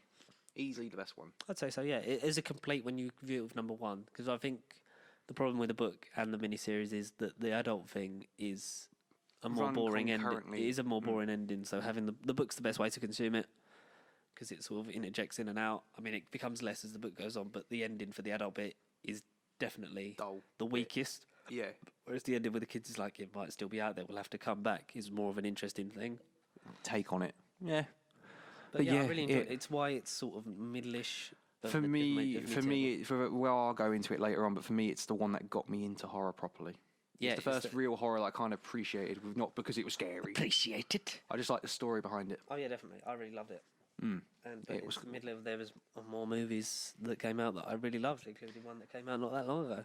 Oh, really? Ooh. I wonder what that could be. Want to go for your number 6? Yeah, and I don't know if it's going to be in the same spot. You literally mentioning about movies that have like recently come out or whatever, how you just worded it. It's the most recent movie on this list that I think we've both seen. Involves a certain murder weapon. You know, Oh, we're definitely going to be it's talking not about this daggers more in out. depth later. It's not claws out. It's knives not out. cats out. It's your knives, and I'm going to stab you. I will tell you that we're going to talk more in depth of this because this is definitely higher on my list. Yeah, okay, fair enough. Yeah, I totally knew it. Yeah. What did you just quick off the bat? Like, what did you enjoy about Knives Out before we do a big one a bit later? I wasn't trying to be biased and be in the top 5 because he's like the most recent movie I've seen at the time of this recording. I tried, but like for me, it it's just just couldn't help. so well made, and like the enjoyability Unique. factor, and it's so fresh in Unique. my mind, and I'm still thinking about it that it is Unique. higher up. No, what did I enjoy? The actors, the ones that I didn't know, but I know everyone's names, but I hadn't seen half the cast in any other film. Daniel Craig's accent, I couldn't lie. I don't hear that voice often. I mean, You become numb to it, like it's sort of Yeah. like you just like at the start. It's I like, just like that oh, that accent." doesn't really fit, but then you're like ignoring it because it's the story and the twist, and it's so well written and directed. yeah, the way it was shot, the actual mystery, because it really was a mystery, like with detective things and with thrillers, and if it's a whodunit thing, I always like to say, I was with my nan when we watched it. We always just sat there the whole time trying to predict it, and we both kept saying to each other, "It's got to be him because of this." Oh, she said that, so we got to watch out for him. And 9 times out of 10, they went with the most obvious answer, which in our minds is an instant like turn off because they played it off so well that it didn't really matter. Oh, it really didn't, no, because you just accepted it. It weren't a case of, they ran out of ideas, so they had to make it the douchebag. Like, it was all there. I don't know. We'll go into it later on, but it was all there. It was definitely all there. I really enjoyed it. I really Just loved loved it. it. Very Yeah. well made. Beautiful. That was number 6, wasn't it? Yeah, number 6 for me, yeah. My number 6 is a Jordan Peele movie. It's Us. Oh, okay, yeah. I really enjoyed Us when I saw it this year. It's in that time where I sort of started just watching, not like scary films, but like more sort of, because like having an unlimited card has allowed us to opened our world. Well, it is, because we see films that we wouldn't normally see possibilities. because we don't have to pay. We literally just like go and do that. Yeah, and bish bash bosh. So like I've really because I like to get out. I really enjoyed that, and I like Jordan Peele. Yeah, and very like, much he, so. he was good because he was in Toy Story 4. Yeah, oh yes, And of this was course. very well done. The Peter Longo, who's Maz Kanata from Force Awakens, Yeah. and Winston Duke, Yeah. M'Baku. Yeah. Great cast, well made. The kids were brilliant as well. I don't remember their names, but like they were fantastic. And the premise like was creepy and sadistic, but like Felt scary. Yeah. it was well done. Like, If it happened in real life, I'd be shitting myself. It's one of those. it seemed like it could exist. Like, Yeah. I think, and the fact that it was in like the Hands Around the World logo was done by them all in their overalls, sort of blinking, and the evil clones. That's like the evil, and there's a lot about the evil version of yourself, really, when you Yeah. think about it. But just well acted, well written. Like the script is just tight. Like it's just amazing. Like it just misses out on my top 5. But like when you see my top 5, I think you'll know why. Yeah. Like it's brilliant, like fantastic, and I loved it, and I haven't picked that up on. I've been guilty a lot this year of not picking stuff up I like on home media release because, there's the Just whole fine. digital thing, but like having a physical copy is great, just for when the internet goes for down. For me, it's room. For me, it's death more of the room universe. and being picky about what I want to watch and buying something I know that I will watch it again and again and again. That's Like what not it even is that I'll for watch me. again and again, just as like I want to see it again. Like if I own it, it means I really like it. Yeah, it's sort a of thing. sign. That's Yeah. what I mean. Yeah. It means something to you, not just a film. So you I wanna do buy. need to pick that up. I've been guilty of that, and I think, apart from my number 1 movie of the year, I don't own anything on this list yet. I know Hobbs and Shaw's just come out on home media release. Yeah, and that's going to be obviously full it's still in bang. cinema. So I will get into that. I've been guilty of that, but like next year, like I've just sort of we're sorting our lives out. It's sorting your lives out. Yeah, So very we'll be all right. gradually. You're in the top 5. What you got? The Holy Grail. Again, I kind of had this one roughly where it is, but the one above it, I was surprised by how high it is. But yeah, that's later on. Summer blockbuster, coming off the success of arguably the biggest movie of the year. Don't know, great villain, nice to see a familiar face. Few surprises, particularly towards the end credits and I'm post interested to credits. see what this is. Well, you'll know what it is because we're going to be home, but not home, but far from it. And it is Spider-Man, Far From Spider-Man Home. Far From Home. Spider-Man Far From Home is not on my list. That's Are how you mad? tight it was. Are No, you it mad? Was, it was literally, I think it was close. No. There's films that look, but I was just purely off of just like quality and like yeah. it's close. Like it's up there. Like I did It's like definitely an honourable hit me with your Spider-Man Far From Home talk because I loved it. Well, yeah, loved Just it. because it's not on my list doesn't mean I didn't like it. It was just so close. There's so many. Like you had like you've got like 20 honourable mentions. So many things I saw which I thought, yeah, they're bad movies on paper, but I can't help but not enjoy them and like them or remember them. But no, Spider-Man, where do I begin? Just coming off of Endgame, the pressure was on a bit for this movie. I know the previous years we've had like Ant-Man and the Wasp, but they had like dumb throwaway, like, not important. Smaller scale stories. So, yeah, like you say, smaller scale, whatever. But this, Which this is, but it also sort of is a nice little bow on the Infinity Saga story, and the end of is the epilogue of the Phase 3. 23 movie saga Yeah. as of now. Epilogue of the saga and Phase 3 because we thought it was Phase 4, but like it's nice that it's Phase 3 because it wraps up Tony's story and leaves us on a nice little break until we get to Black Widow in May. And just leaves us all thinking about what the hell the third Spider-Man movie is going to be. Because Thank God it's being made by MCU. Because that's the thing I want to jump to at the end, but I won't.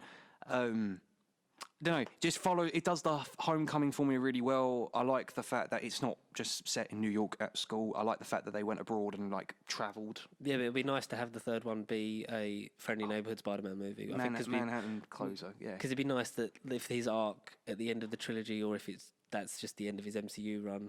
Don't know on the contract. Hopefully, it runs past that. But it'd be nice. 9 movies. If he comes to terms with just being the Friendly Neighborhood Spider-Man and helping out where he can, because that's sort of what you get at the end of Homecoming. Is like, I'm good where I am. Yeah, I don't want to be more. But then the next movie he's in, he goes to freaking space. Yeah, and it's like, bitch, please, you've been to space. But it's nice that he was sort of like, he's like, I need this break because like he sort of a lot's happened and he sort of needs to refocus and know that like, yeah, you can't really have a break from being a superhero. Like us, he needs to sort his life out. He needs to sort. He needs to have a break from being a superhero, but he knows he realistically. He can't. He can't walk away. He's like Tom Holland's amazing. That core cast of the Homecoming lot are great. Like Jake Bantalon as Ned. Yeah. Tony Revolori as Flash. Maybe the funniest subplot, like of the top 10 subplots of the year. Like Ned and freaking the girl that he was with. Ned and Betty Brant. Most random surprise. But I couldn't help but comedy gold. We broke up. Yeah, we broke up. Flash has got a really tragic story that his parents like he hasn't heard from him, and they don't come pick him up from the airport after he nearly dies in London. I make stupid videos that no one's ever gonna watch. I saved us, guys. Zendaya's great. I love Peter Parker's aunt. That's one of the best things. Jon Favreau's great. It's a nice little like sort of linchpin in the fact that like this is where the Tony legacy ends. Like I like the inclusion of Happy. Hopefully going forward he's in it a bit more because I don't see a character that he'd be linked with more. No, definitely not. Than Spider-Man. He would sort of be almost like a new Uncle Ben figure. Yeah, without being Uncle Ben, which will be a first as well. It's nice because Tony Stark became the Uncle Ben sort of archetype, even though he became Spider-Man because of what happened to Ben. And that just is alluded to, and hopefully we get a bit more of that in future sequels.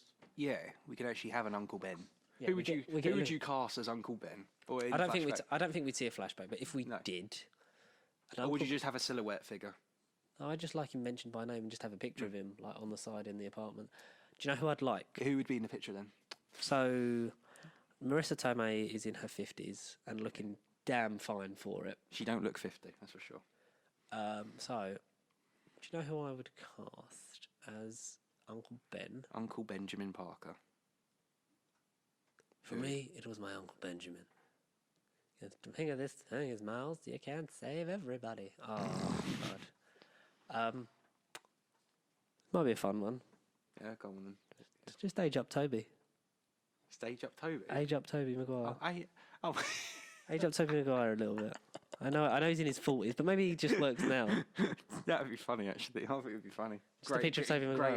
Grey hairs, yeah. This is my cousin, Andrew Garfield. Oh, why not? Why not? That would be a weird thought, but I don't know. It could be a sign of the multiverse. It could be. Like, what if Uncle Ben was Spider-Man? Ooh. And the Raimi trilogy becomes a just what if? What if Uncle Ben was in? What if Uncle Ben was in it instead of Robert Downey Jr.? But that's an obvious one. What if Uncle Ben? We should predict the what if series. What if Mysterio was Bruce Campbell? Oh, I wish that stuff was What if he was Bruce Campbell? But yeah, Far From Home, brilliant. Go and talk about the ending. No, he's just. Well, is Mysterio dead? Is Jake Gyllenhaal gone? Is this the last of him? I don't think so. I really don't want him to go. Like Jake Gyllenhaal as an actor, I've seen. But as someone who's like mainstream, you know that he's not going to want to stick around forever. So maybe he's just one and done. But it'd be nice if there is contingencies. I'd like to see him and Adrian Toomes link up because they've got very similar origins. Yeah. In their hatred for Tony Stark. Yeah, and that could be the thing. It'd just be all about Iron Man. But they got a hell of an ending though. That's what I'm saying. Yeah, and like post credits, probably arguably top 10 post credit scene, maybe. Like I think it's one of the best post credit scenes in MCU history. Ever, like I've seen ever. Just because for what it does for the future. It's just a bombshell. Spider-Man's real name is Peter Parker. What the And J. Jonah Jameson being reprised by J.K. Simmons, which we thought was. Well, I didn't think it was going to happen again. Apparently, they knew. Like Marvel would come to them. If you watch the Far From Home honest trailer commentary, Tony Revolori, who plays Flash, is on it.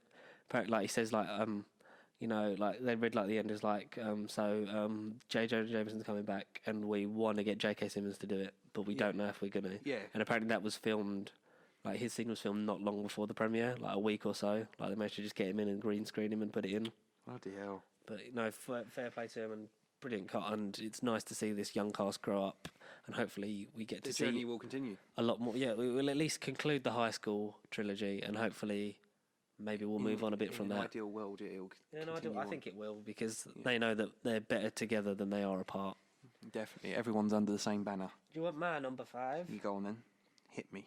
The highest grossing film Surprise me. of all time. Endgame?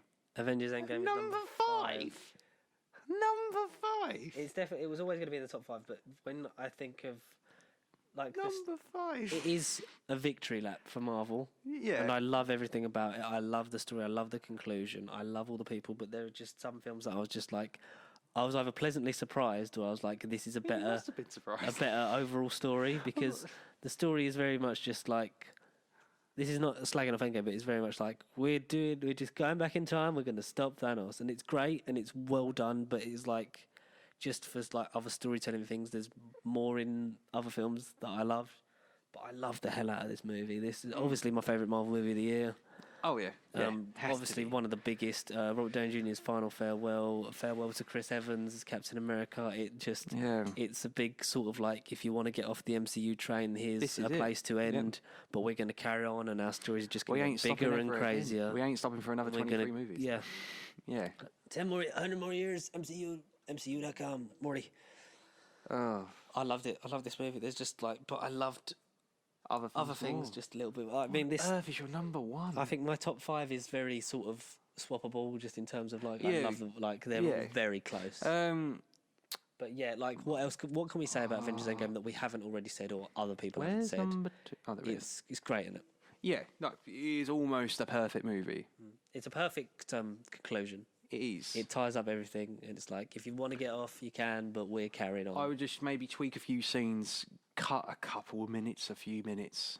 I think, but the maybe. runtime doesn't feel subjective. It feels very sort of like I it's really, doable. I Like, really just want to see the deleted scenes though, and see what the fuss is all about with everything. I remember like when we were going into it, it was like because we obviously went to the midnight thing. It was like, all right, are we gonna? Because none of us went to the toilet during it.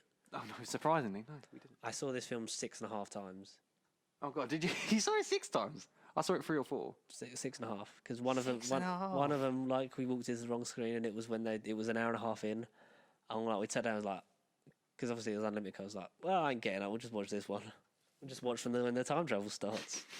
No, okay, fair enough. You got the best bit. But I loved it, and like we all sort of like, especially on midnight, everyone was just like, we need to find out how this ends. No one moved, but it didn't feel like I didn't nearly piss myself, is what I'm trying to say. I wasn't, I wasn't just sitting there like I can't go because I'm gonna miss It's something. not uncontrollable. There's obvious places. There's obvious places where you can go, like yeah. cafeteria scenes and like Scott coming back. Like those are the 5 minutes where you can sort of like just jump out because not a lot happens. But I think it's a really tight, well-made movie. It gets everything done. It does leave a lot of stuff out, I think, that could have been put in. But Yeah. The time has flown by, as the quote of the episode says. It doesn't feel like 3 hours, and I enjoyed every single second of it, and I loved it. Yeah, rightfully so. I think rightfully so. Yeah. You're shocked that it's number 5, aren't you? I am. I just want to know what the hell's number 1. Yeah, I think I might know what your number 1 is if it is. I think everyone who knows this podcast knows what my number 1 movie is. Oh no, screw the podcast. I'm trying to know you, not the audience. You as an individual. You, the audience. You as an individual. I'm trying to. Past now. Yeah, no. Well, I don't like it, so fuck you. Well, here's a script I wrote, so fuck you. Number 4, maybe top 10. I'm making so many top 10s. We might as well just make this a top 10 episode. Yeah, top 10 of the top 10s. My favourite top 10 of all. Maybe top 10 biggest surprise of the year. Going into it, considering it's the brand that it's under. It's not necessarily the movie itself. It's just the name associated with it. Yes. This is your number 4? Yeah, number 4. I feel like it's going to be number 1, but no. Detective Comics Shazam. At number 4. Shazam's my number 4 as well. Oh, no. I was going to say that's your number 1.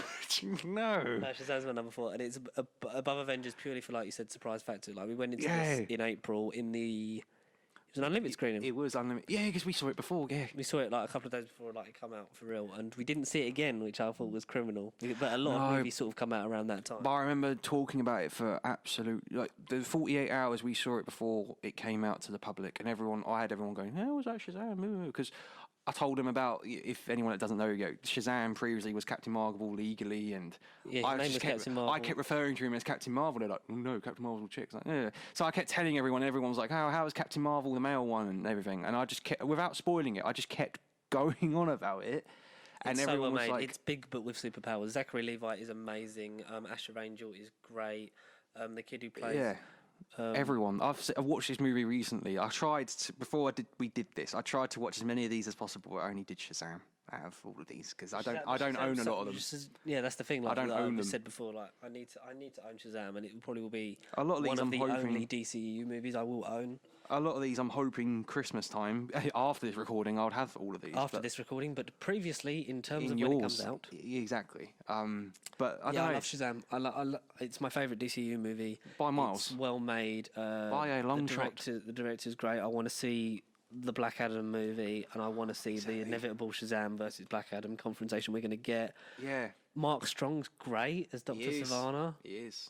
And I remember the villain's name from a DC movie, so it's great. Dr. Thaddeus Savannah. Yeah, Thaddeus, isn't it?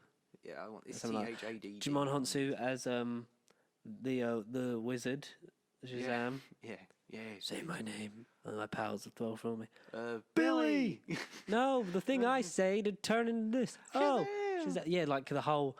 Well, previously like Marvel family, but now I guess Shazam family was really good because like.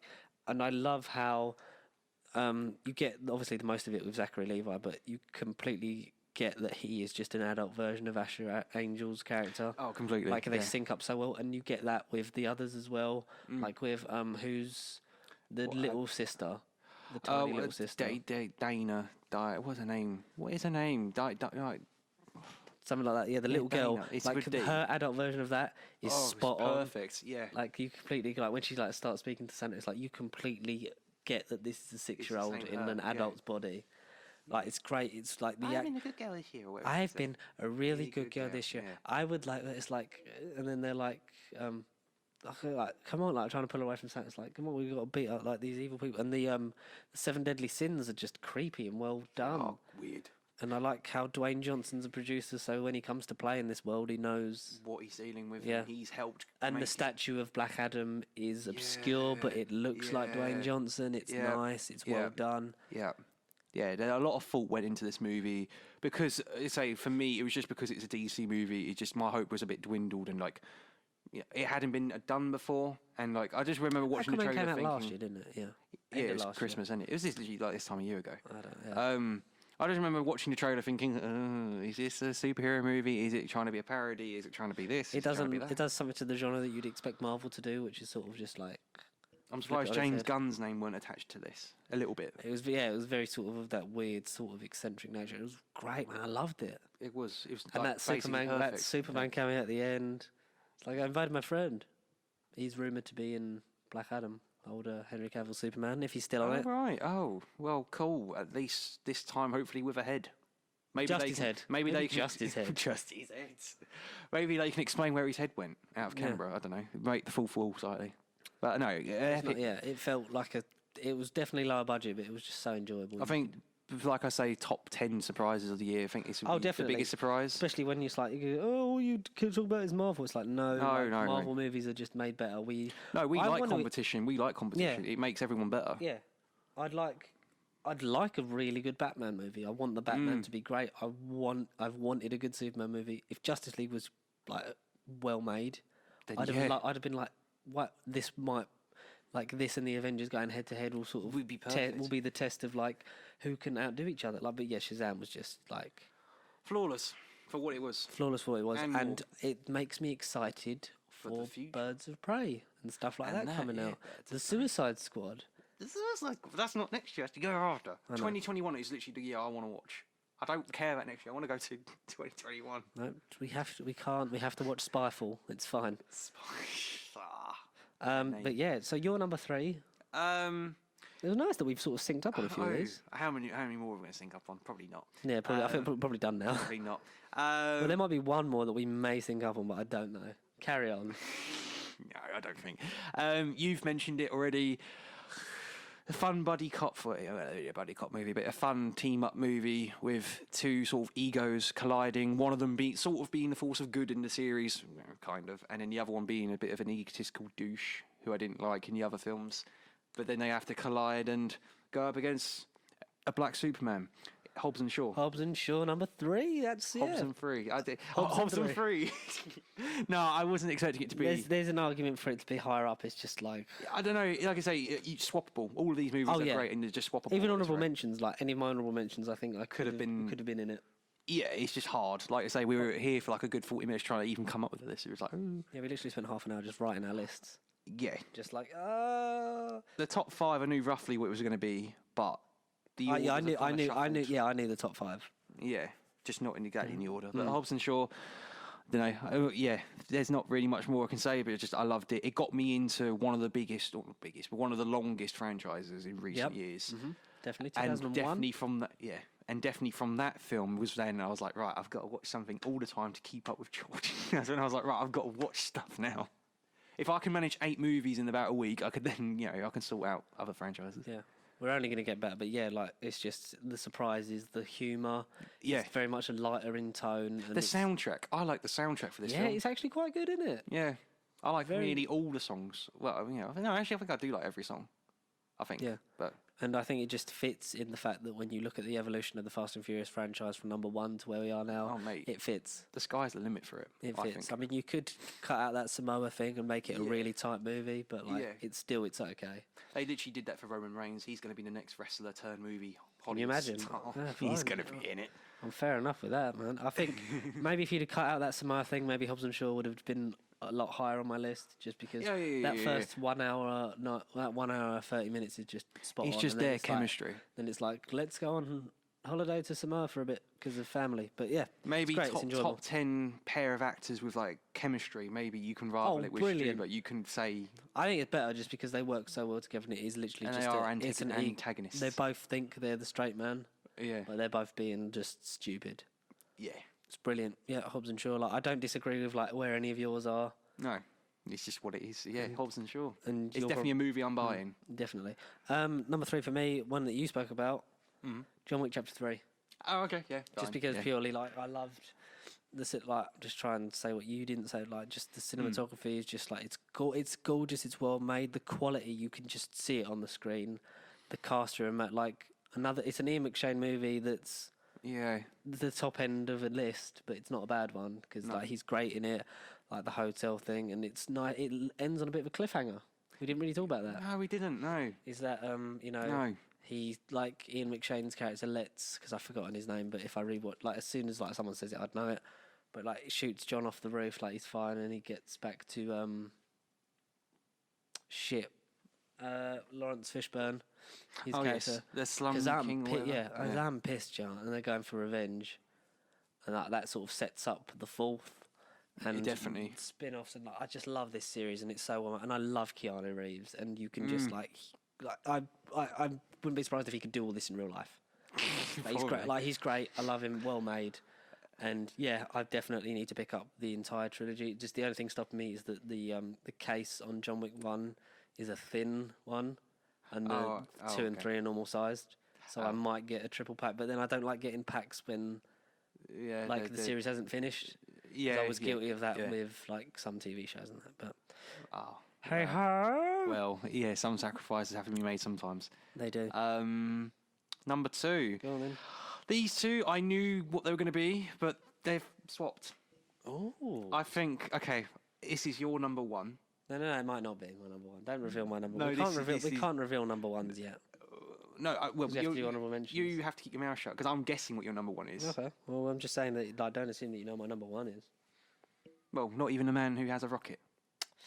I don't know. Maybe not. Anyway, Rocket Man, number 2. I expected this to be number 1.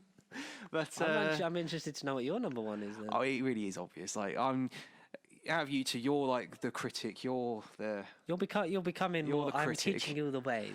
Yeah, you're the critic, and I'm Just because from studying like film and that, it's like only at You know college more or what you're talking university. about. No, not well. I just always I'm very analytical of stuff I see, and just because I want to get into that field of making that kind of stuff, so I need to have an eye for like I know Yeah, what I like, but also Yeah, like the yeah. general audience of like they'll maybe pick up on scripting and stuff and that, and you need to have a good story. A good story is essentially the definitely, center yeah. of every thing that you make. But yeah, like Rocket Man is just, especially coming off of. I was looking forward to it with the trailer. Yeah, oh yeah, yeah. Bohemian Rhapsody sort of like tainted it a bit because I was like, because I know that it wasn't Dexter Fletcher's fault. I was a bit sort of like, I was like, I don't know if this is going to be good, but it was amazing. Yeah, it was. It just the biopics. It's opened my eyes with biopics. I never really watched them. I didn't really give much attention to Rocket Man. It was just only because we did whatever episode it was, and then And I talked about I it. had nothing to do that day, and it was you sort of literally like, went and saw it, and then let's go and texted see me, it. and you. I The loved it. soundtrack's amazing. Like I was listening to it on the way. Taron Egerton actually sings, which is a thing that I think that if Bohemian Helps. Rhapsody's going to get Rami Malek an Oscar, then surely Taron Egerton deserves one just because of the fact that he actually Can sing. like he can sing and he performed, and like his acting was just sublime, and it was great. It was well made. Like the cast was excellent, and yeah. Yeah, just a unique. You should be talking about Rocket Man. This is no, your no, one. a unique film opened my eyes to a whole new genre. A unique film in a time when it was a lot of sort of big action pieces. Like this is a very small film and very real. About an individual that I didn't really care about, Elton John. Like, No, you yeah, I've never listened sort of to his songs He's there. He's a big part of British music, but until like, this film. for our generation, it's not sort of. But like, Let's go listen to Elton John. Yeah, exactly. but it brings a new light, and he has made some great music, and it was just so well made. Beautifully done. And having seen Bohemian Rhapsody, and that's another thing. I sort of didn't finish, but recently watched Greatest Showman as well. I still think I know Greatest Showman isn't based on something that's more original, but like in terms of like musical-ish. yeah, films. it is. Rocket Man is something else. And I like the setup fantasy musical because if it's fancy. he's that much of an ego that this is how his life would look if it was a musical, that he'd like, well, this is obviously when I'd sing this song. It's like, I like that sort of the arrogance of it is great. Some might say cheesy, but sod the cheese. We like cheese. It's well done. We It's like beautiful. cheese. Yeah, I cannot disagree with that. Rocket Man. Like I say, Especially it was being that high up. I was expecting it to be number one. Like number 1 and 2 is a coin toss. But I was going to jump in and say number 1, but I'll get you saying number 2. Number 2, and then we'll do some honourable mentions. Oh yeah, definitely. Yeah. My number 2 is a film that you've talked about earlier. It's recent. It's Knives Out. Oh, okay, that high, that high. I've still only seen it once, but it's just, for me, it's like we see so many of the same kind of film come out. That having something like this, especially a murder mystery kind of thing, written and directed by the man who was so polarizing in people's opinions of Last Jedi. I, for one, one loved it. You are okay on it? You don't hate it? Okay, no, I loved it too. It was hard coming up with that. I was expecting this to be in my 5. Yeah. Maybe 3. Yeah, like it's just for me, like it just sort of hit me, and I was like, I had such fun with it, especially like you said, like the plot, the twist, the dialogue. The dialogue is razor sharp. It's brilliant. The acting is superb. Like you've got the big names, but you've also got the lady who played Marta. Anna de Armas. Yeah, Anna de Armas. Is she fantastic? Yeah. You've obviously got like your Chris Evans, your Daniel Craig, your Christopher Plummer, your Don Johnson, Everyone. Jamie Lee Curtis, Michael Shannon, the kid who plays Billy in It, Chapter 1. Yes, he was in it. I was literally like, I've seen him before. It's like it's kid from It. Brilliant. I loved it. Like, there's not more I can say. I cannot wait to own it. I haven't. Just timing-wise, I haven't seen it again yet. I do want to. But Jumanji's out soon, and then we've got Star Wars, and like it'll be a lot of films, not as many as last year, but a lot of films this year. Sort of like they fell by the wayside for us. We sort of just like it's like when a lot of games come out, you don't really get time to play them all. Play them, yeah. But like, I'm so glad I caught this because like seeing the trailer, I was like, yes, I need to see this. Just hearing it like about Chris Evans after Endgame, because all I heard was this is his first role after Endgame. I was like, I want to see what he wants to do, yeah. A little bit. And then just hearing it was a murder mystery not being based on Agatha Christie or whoever writes it. It's very much inspired by those kind of things, but it just stands above itself. It's just brilliant. Like, oh, okay. Do you know what I'd love? I'd love a novelisation of this because I feel like there's so much more detail you could get in a book.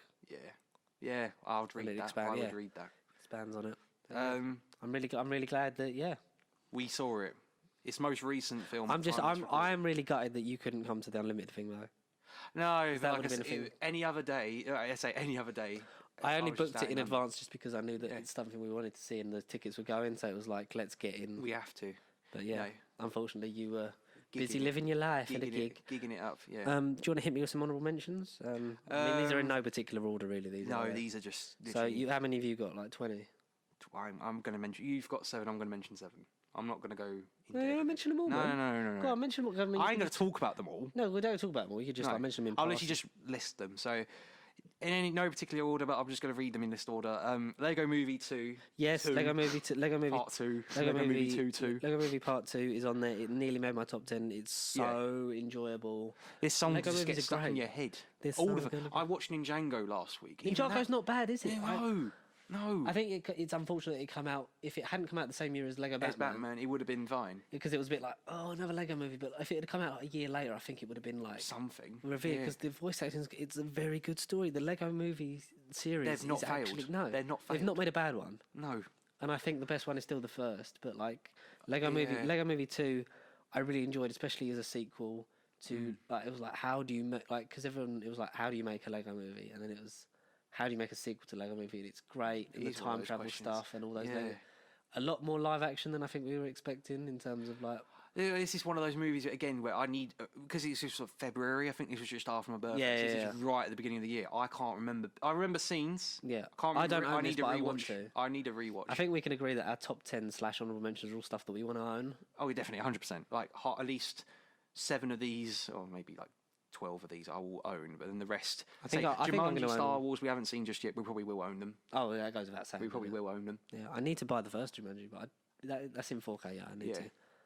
The original first Jumanji and Jumanji Welcome to the Jungle. I need to do. That's another thing I've watched. The original. Yeah, I love that. What? It's me, Alan. It's your turn. Me, Alan. Well, hit me with another honourable mention. Alita Battle Angel. Again, we've talked about it, but we talked about it. But yeah, like I think maybe a rewatch and a sequel change views on that. We might appreciate it more. Appreciate it. You do a couple. I'll do this one that you obviously mentioned. Like Far From Home was literally like on the borderline of getting in the top 10. Yeah. It's just purely like there's these other films in there like Doctor Sleep and that. I was just like, and I didn't want to do just overload it with superhero stuff because I got 2 in there. Yeah, I know. 2 that had to be in there like Shazam and Endgame. Like Endgame goes without saying, but Spider-Man Far From Home was just great. It was enjoyable. Probably my favourite Spider-Man movie since. Favourite live action Spider-Man movie since Spider-Man 2 because obviously like. I did. Spider-Man Into Spider-Verse was my favourite film of last year. Did we do a list on that? We might have done. I don't know. But he weren't as professional as this. He weren't as... This is us now. We become... 2019 is the year we became professional. Another one you mentioned, Stuba. Yeah, Stuba. 100%. That was really close. It was a lot of fun. I think like it was just a nice sort of refreshing thing to watch. One that I know you like. This might be in your honourable mentions. I don't know. Go on then. Rambo. Oh yeah, it's on there. Yeah, Rambo. Yeah. Stupid but great. Like it was a nice sort of definitely a cap on the Rambo franchise. Home Alone ending, it was great. Like it was stupid. Sylvester Stallone's not bad in that movie. There's some writing that's a bit. The dialogue's a bit like weird, but yeah, iffy. I enjoyed it. Go on, you hit me with a couple more. I'm just thinking what ones are worth mentioning. Mention them all, man. I've only got. Well, It Too we've talked about. Yep. Us you've talked about. Yep. I'm going to talk about Child's Play. Because that Child's Play was close to honourable mentions. Got me into the franchise. That's why a lot of these are just because it helped me with the rest of the series. And like the Child's Play was close because it was close to being at the bottom end of my worst list, into my honourable mentions, because like it didn't need to be made. Like, I totally. I can stand by that statement. It did not need to be made because like the series that he's carrying on with the Chucky is like great. Don Mancini's done a fantastic job with that, and I want to see where that goes in the TV show. Yeah. But Mark Hamill obviously is one of the best voice actors of our generation. Voice replacement. Yeah, and he was great. It was just like the cheesiness. It was great when it was doing its own thing. When it was trying not to be a Chucky movie, is when I liked it the most. And the AI element and stuff like that. It was a nice little update. It was enjoyable, I think, and it is. It's a thing. It's a thing that happened. We did it. We were there. Once Upon a Time in Hollywood. Yeah, it's on there. Yeah, That was close. I think that was about 13, 14. I weren't still like Tarantino. I need to watch the rest like in order. I've only ever really watched a couple of his all the way through, but like I don't know. I enjoyed Brad Pitt's part. Leonardo DiCaprio had funny moments in it. Him crying once or twice was amazing. The ending was bizarre. I don't know. I did enjoy it, but I need to get more into Tarantino as such. I don't know if that's just his style. I'd probably own it. I was just like, I didn't want to just put it on there for the sake of it. It was a Tarantino movie. Like, it was good. It wasn't his best. No. But I did really have fun with it. A nice little pastiche piece on like you say, Hollywood. Passed the time. Like you say, it passed the time, and it wasn't bad by any stretch of the imagination. No. It was just a thing. It was there. Long Shot. Yeah, that was on there. Yeah, that was great. I'll save my last one. How many? You got a couple more? Throw some more. You got a couple more. I'll try and mention ones that we haven't talked about. Yeah, go on. Quickly just mention. I like the ones Zombieland. I like Double Tap. I liked it. I just think not as good as the original. No, not as good as the original. It was close again to being. I could have I think all your honourable mentions could have been in mine as well. But like, Double Tap was just for me.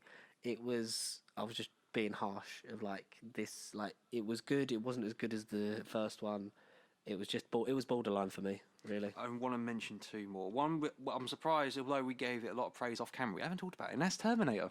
Dark Fate. Terminator was great. Yep, Terminator I should have put in my honourable mentions. It was amazing. I think we were pleasantly surprised, especially when you come off of the previous 3 instalments of this franchise, arguably. Complete garbage. But it's great. It does something new. I think the only thing that lets it down is the whole sort of...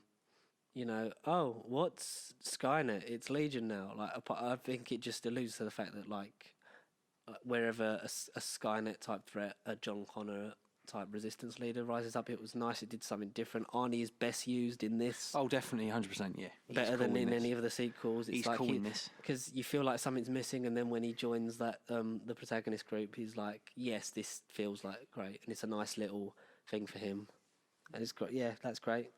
And then the last one I love Terminator. The last one I wanted to mention is Yesterday.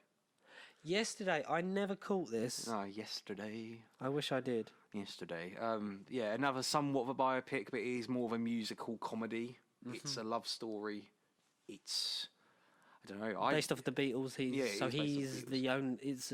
If I remember, I'm going to try and remember. Yeah, go on. So am I. Even though I didn't see it, but I knew the basic thing from the trailer. Like there's a storm, and this young man is the only person who remembers the Beatles. Pretty much. So he sings their songs. Yeah. And Ed Sheeran's in it for a bit. Like, he's in it for a lot more than you think. It should be called Hey Dude. Yeah, Hey Dude. No. Yeah, no.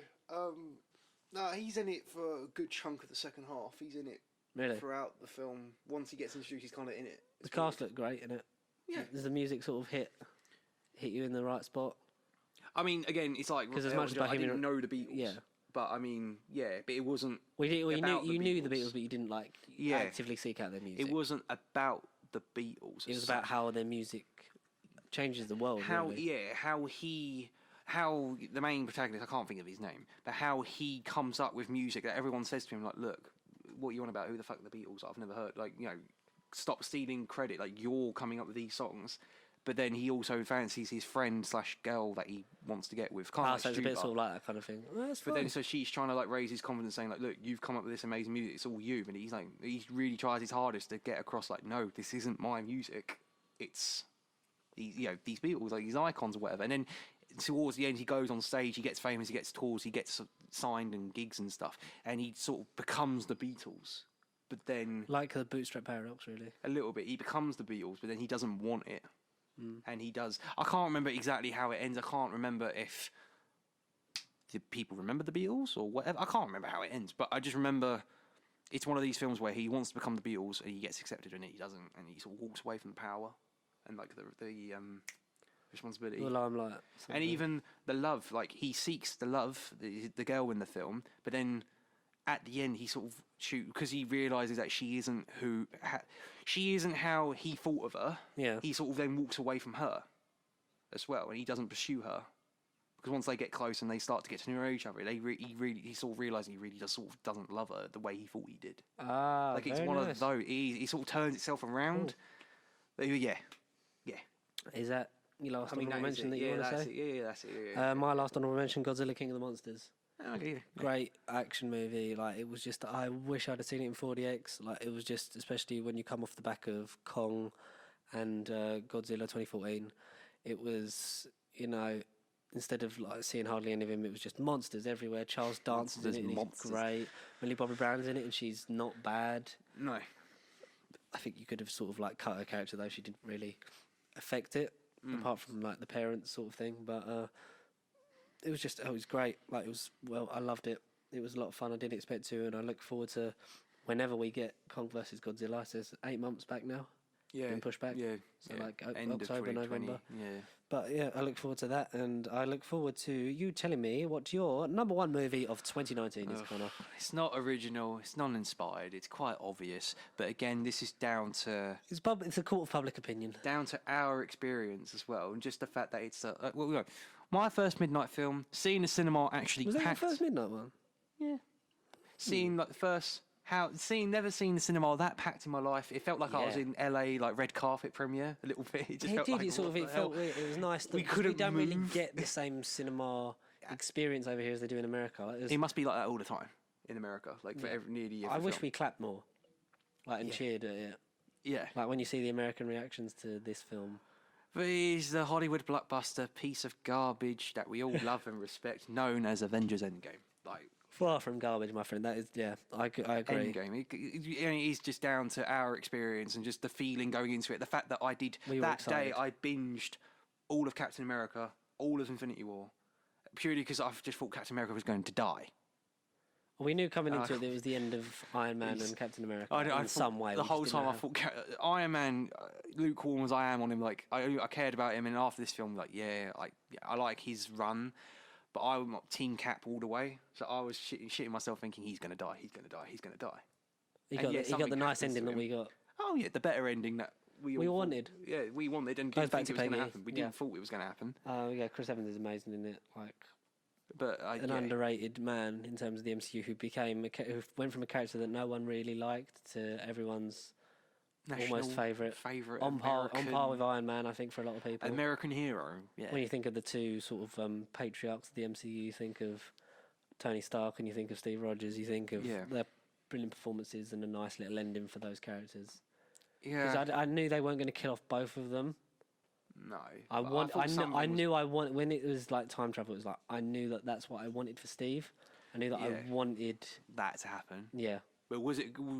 That's the thing. Realistically, the whole time I thought, is that really going to happen? I was like, probably not. They're going to come up with some other timey-wimey explanation. Yeah. But then it did. And I sat there and I thought, like especially when he's in the machine and you see you hear the 5, 4, 3, 2, 1, and you're like, he's not coming back. Especially when happened? When he says goodbye to Bucky in a mirror to when Bucky goes off to war in the first Avenger. Yeah. Don't know anything stupid till I get back. How can I? You're taking all the stupid with you, and it's a nice little moment because they just know. And then when they just look up and you like see old Steve, which is a moment that you didn't have to put in there, but it was nice that it's like, oh, he's still alive. But it's like, But it's nice that he does that because of what Tony said. He's like, I thought I'd get a lot, like do what Tony said and get some of that life. Yeah. And it was wonderful. And he got to live with Peggy. And you assume that the same events played out. It's just he was in the background of the MCU, just knowing that he couldn't interject with his own timeline. Yeah. And Peggy still dies in Civil War, like kind of thing. You get that, and that the Super Soldier Serum made him last a little bit longer. Yeah. And he got his nice happy ending with Peggy, and that's the fact that that's the final shot of Endgame is beautiful. Perfect. Yeah. It ended on a high. It weren't like a future tease. I know post credits and stuff. We didn't even get post credits. It's nice that we didn't get that either. Like the bell, the armor. He's building Tony's armor from Iron Man. I like that the main sort of thing is the original 6 Avengers actors getting their moment. Yeah. With Robert Downey Jr. being the last name on the list. Yeah. And then it ends, and like you didn't need, because it was like, you don't need to tease because we know what's coming. I mean, they eventually put the Far From Home trailer at the end of it, and like you didn't need it because it just sort of felt like a big sort of conclusion. Full stop. Explanation point. And when you look at the last shot of Cap was in the last shot of both Infinity War and Endgame. Yeah. Oh God, to be in with the love of his life back in the past, living a life that he always wanted. Yeah. Well, one extreme to the other, innit? Yeah. Yeah. It's beautiful. It's a beautiful moment, and yeah, I'm glad that was your top film. Unique experience that may or may not happen again. For me, it's like it won't happen again for 10 years. Yeah, it's like my Empire Strikes Back. It was like the Star Wars. That moment, like that sort of cultural impact. My number one movie of the year. Controversial, is it something I can agree with? I think you know what it is. Do I? You've already said Shazam. It's Rocket Man. Oh, okay, thank God. Right, okay. I thought it was going to be some unknown movie. I thought, what? Just because, it's Jojo Rabbit. No, that's next year probably. It was just. What can I say about Rocket Man that you haven't already said? I mean, it was like any of my top 5 you could put at number 1 and I'd be happy with. Yeah.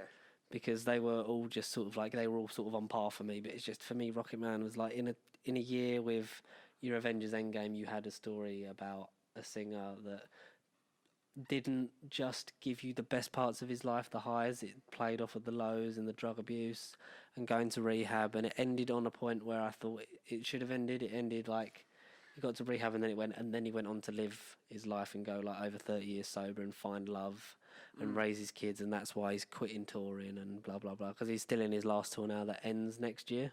Yeah. So it'd be nice if I could it'd be nice if we could get to Rocket Man. We still need to debate whether we're actually buying tickets for the NTAs to do press stuff. Jesus. We should have a look at that. Jesus. But we'll talk about that off camera. But yeah, I loved Taron Egerton is amazing. Like he can sing, he can dance, he can what can't he do? Oh, yeah. Stephen Graham's amazing. Richard Madden's a very nice, sadistic John Reed. Yeah, a character that is very vilified in the real world. Antagonistic lover. Especially when you go off of the stuff that we do know, and obviously we never know because we're never going to know John Reed. No. Not to say he's an evil guy, but fuck me, he did some horrible things in that film anyway. That depiction. As far as we are aware. Yeah. And he wasn't very nice when he was in Bohemian Rhapsody either. Right scumbag. Jamie Bell's great as Bernie Taupin. That dynamic is beautiful. I forget the man who plays Elton's dad, but he was in Luther. He was great. Yeah, it was I know nice, sort of. You got to see what events affected him into being like that, and. Bryce Dallas Howard as his mum is serviceable. Whoever plays his nan, because she's Bridget Jones's mother. She's great. Yeah, just great. And Dexter Fletcher pulls it out of the bag, and it makes me think if he hadn't just come in to fix Bohemian Rhapsody, if they'd have just given him that, I think that would have been. I think that would have been a much better film. But still, to steal your top spot of the year. No, yep, my favourite film. I think it was, without a doubt, I was always going to, because I've said so many times, it's my favourite film of the year. Just like Infinity War wasn't my favourite film of the year. I knew Endgame was never going to be, it was going to be up there, but it was never going to be the best. Top of the pops, but it was great. No, Infinity War weren't my favourite film last year. It just, I don't know. Spider-Verse just did so much for me last year, and in the same, I got that feeling with Rocket Man of this is enjoyable, more than I ever thought I could enjoy something like this. I just think it was down to the experience of us watching Endgame. That's what did it. The whole day. Yeah, mate. Look, public opinion. The whole day. I like that day. I love that. It was a long old 3 hours, but it was worth it. It was worth it. And we had a good time. We enjoyed it, and we did similar things for Far From Home and stuff like that. But yeah, what can we say? That's been happy 2019. That's been 2019, and I'd like to thank you. Me for being here, not the audience. This was our first. This was our first full year. Yeah, our first full calendar year. 52 week or 52 weeks. Yeah. And I know we got a good 6 months out of it in 2018, but I feel like we, as a channel and as a team, have grown more with this. Oh. We've got. Where's the tissues? Well, no, we got the more professional setup. We've got this. We will be on iTunes next year because I'm literally going to beat Matt up until he gives me them files, and that's what I'm working on for the new year. We're getting a camera in January. Yeah. We're gonna split that. We're gonna sort out the photography thing. We've got projects coming out of our arse that we're gonna do. Yes. And we're gonna deliver. We are, because the consistency, like we've said, we've gone up 60 odd subscribers, and somehow if we don't hit 100 by New Year, it's still fine by me. We've done we're so close. Yeah, yet so far. We're sacked, guys. Please do it. We're sacked. But no, we're gonna carry on, and we want you guys to get involved more. We had more emails this year. We had more than one. anything's a plus. Anything's a plus. I've enjoyed us doing this because we've had a full year of like when you see us in January to where we got to now. Yeah, we've grown. Yeah. I mean, we've always grown so much from the beginning, but especially this year, I feel like we've sort of grown up a lot, and we're only going to get better. I know I have, from a media perspective, this definitely has been like my year to really digest it. Mm-hmm. It's just, like I say, my New Year's resolution is going to be TV, catch up on stuff that I should have watched, and I don't know how long it will take to binge stuff, but I will try and watch more TV.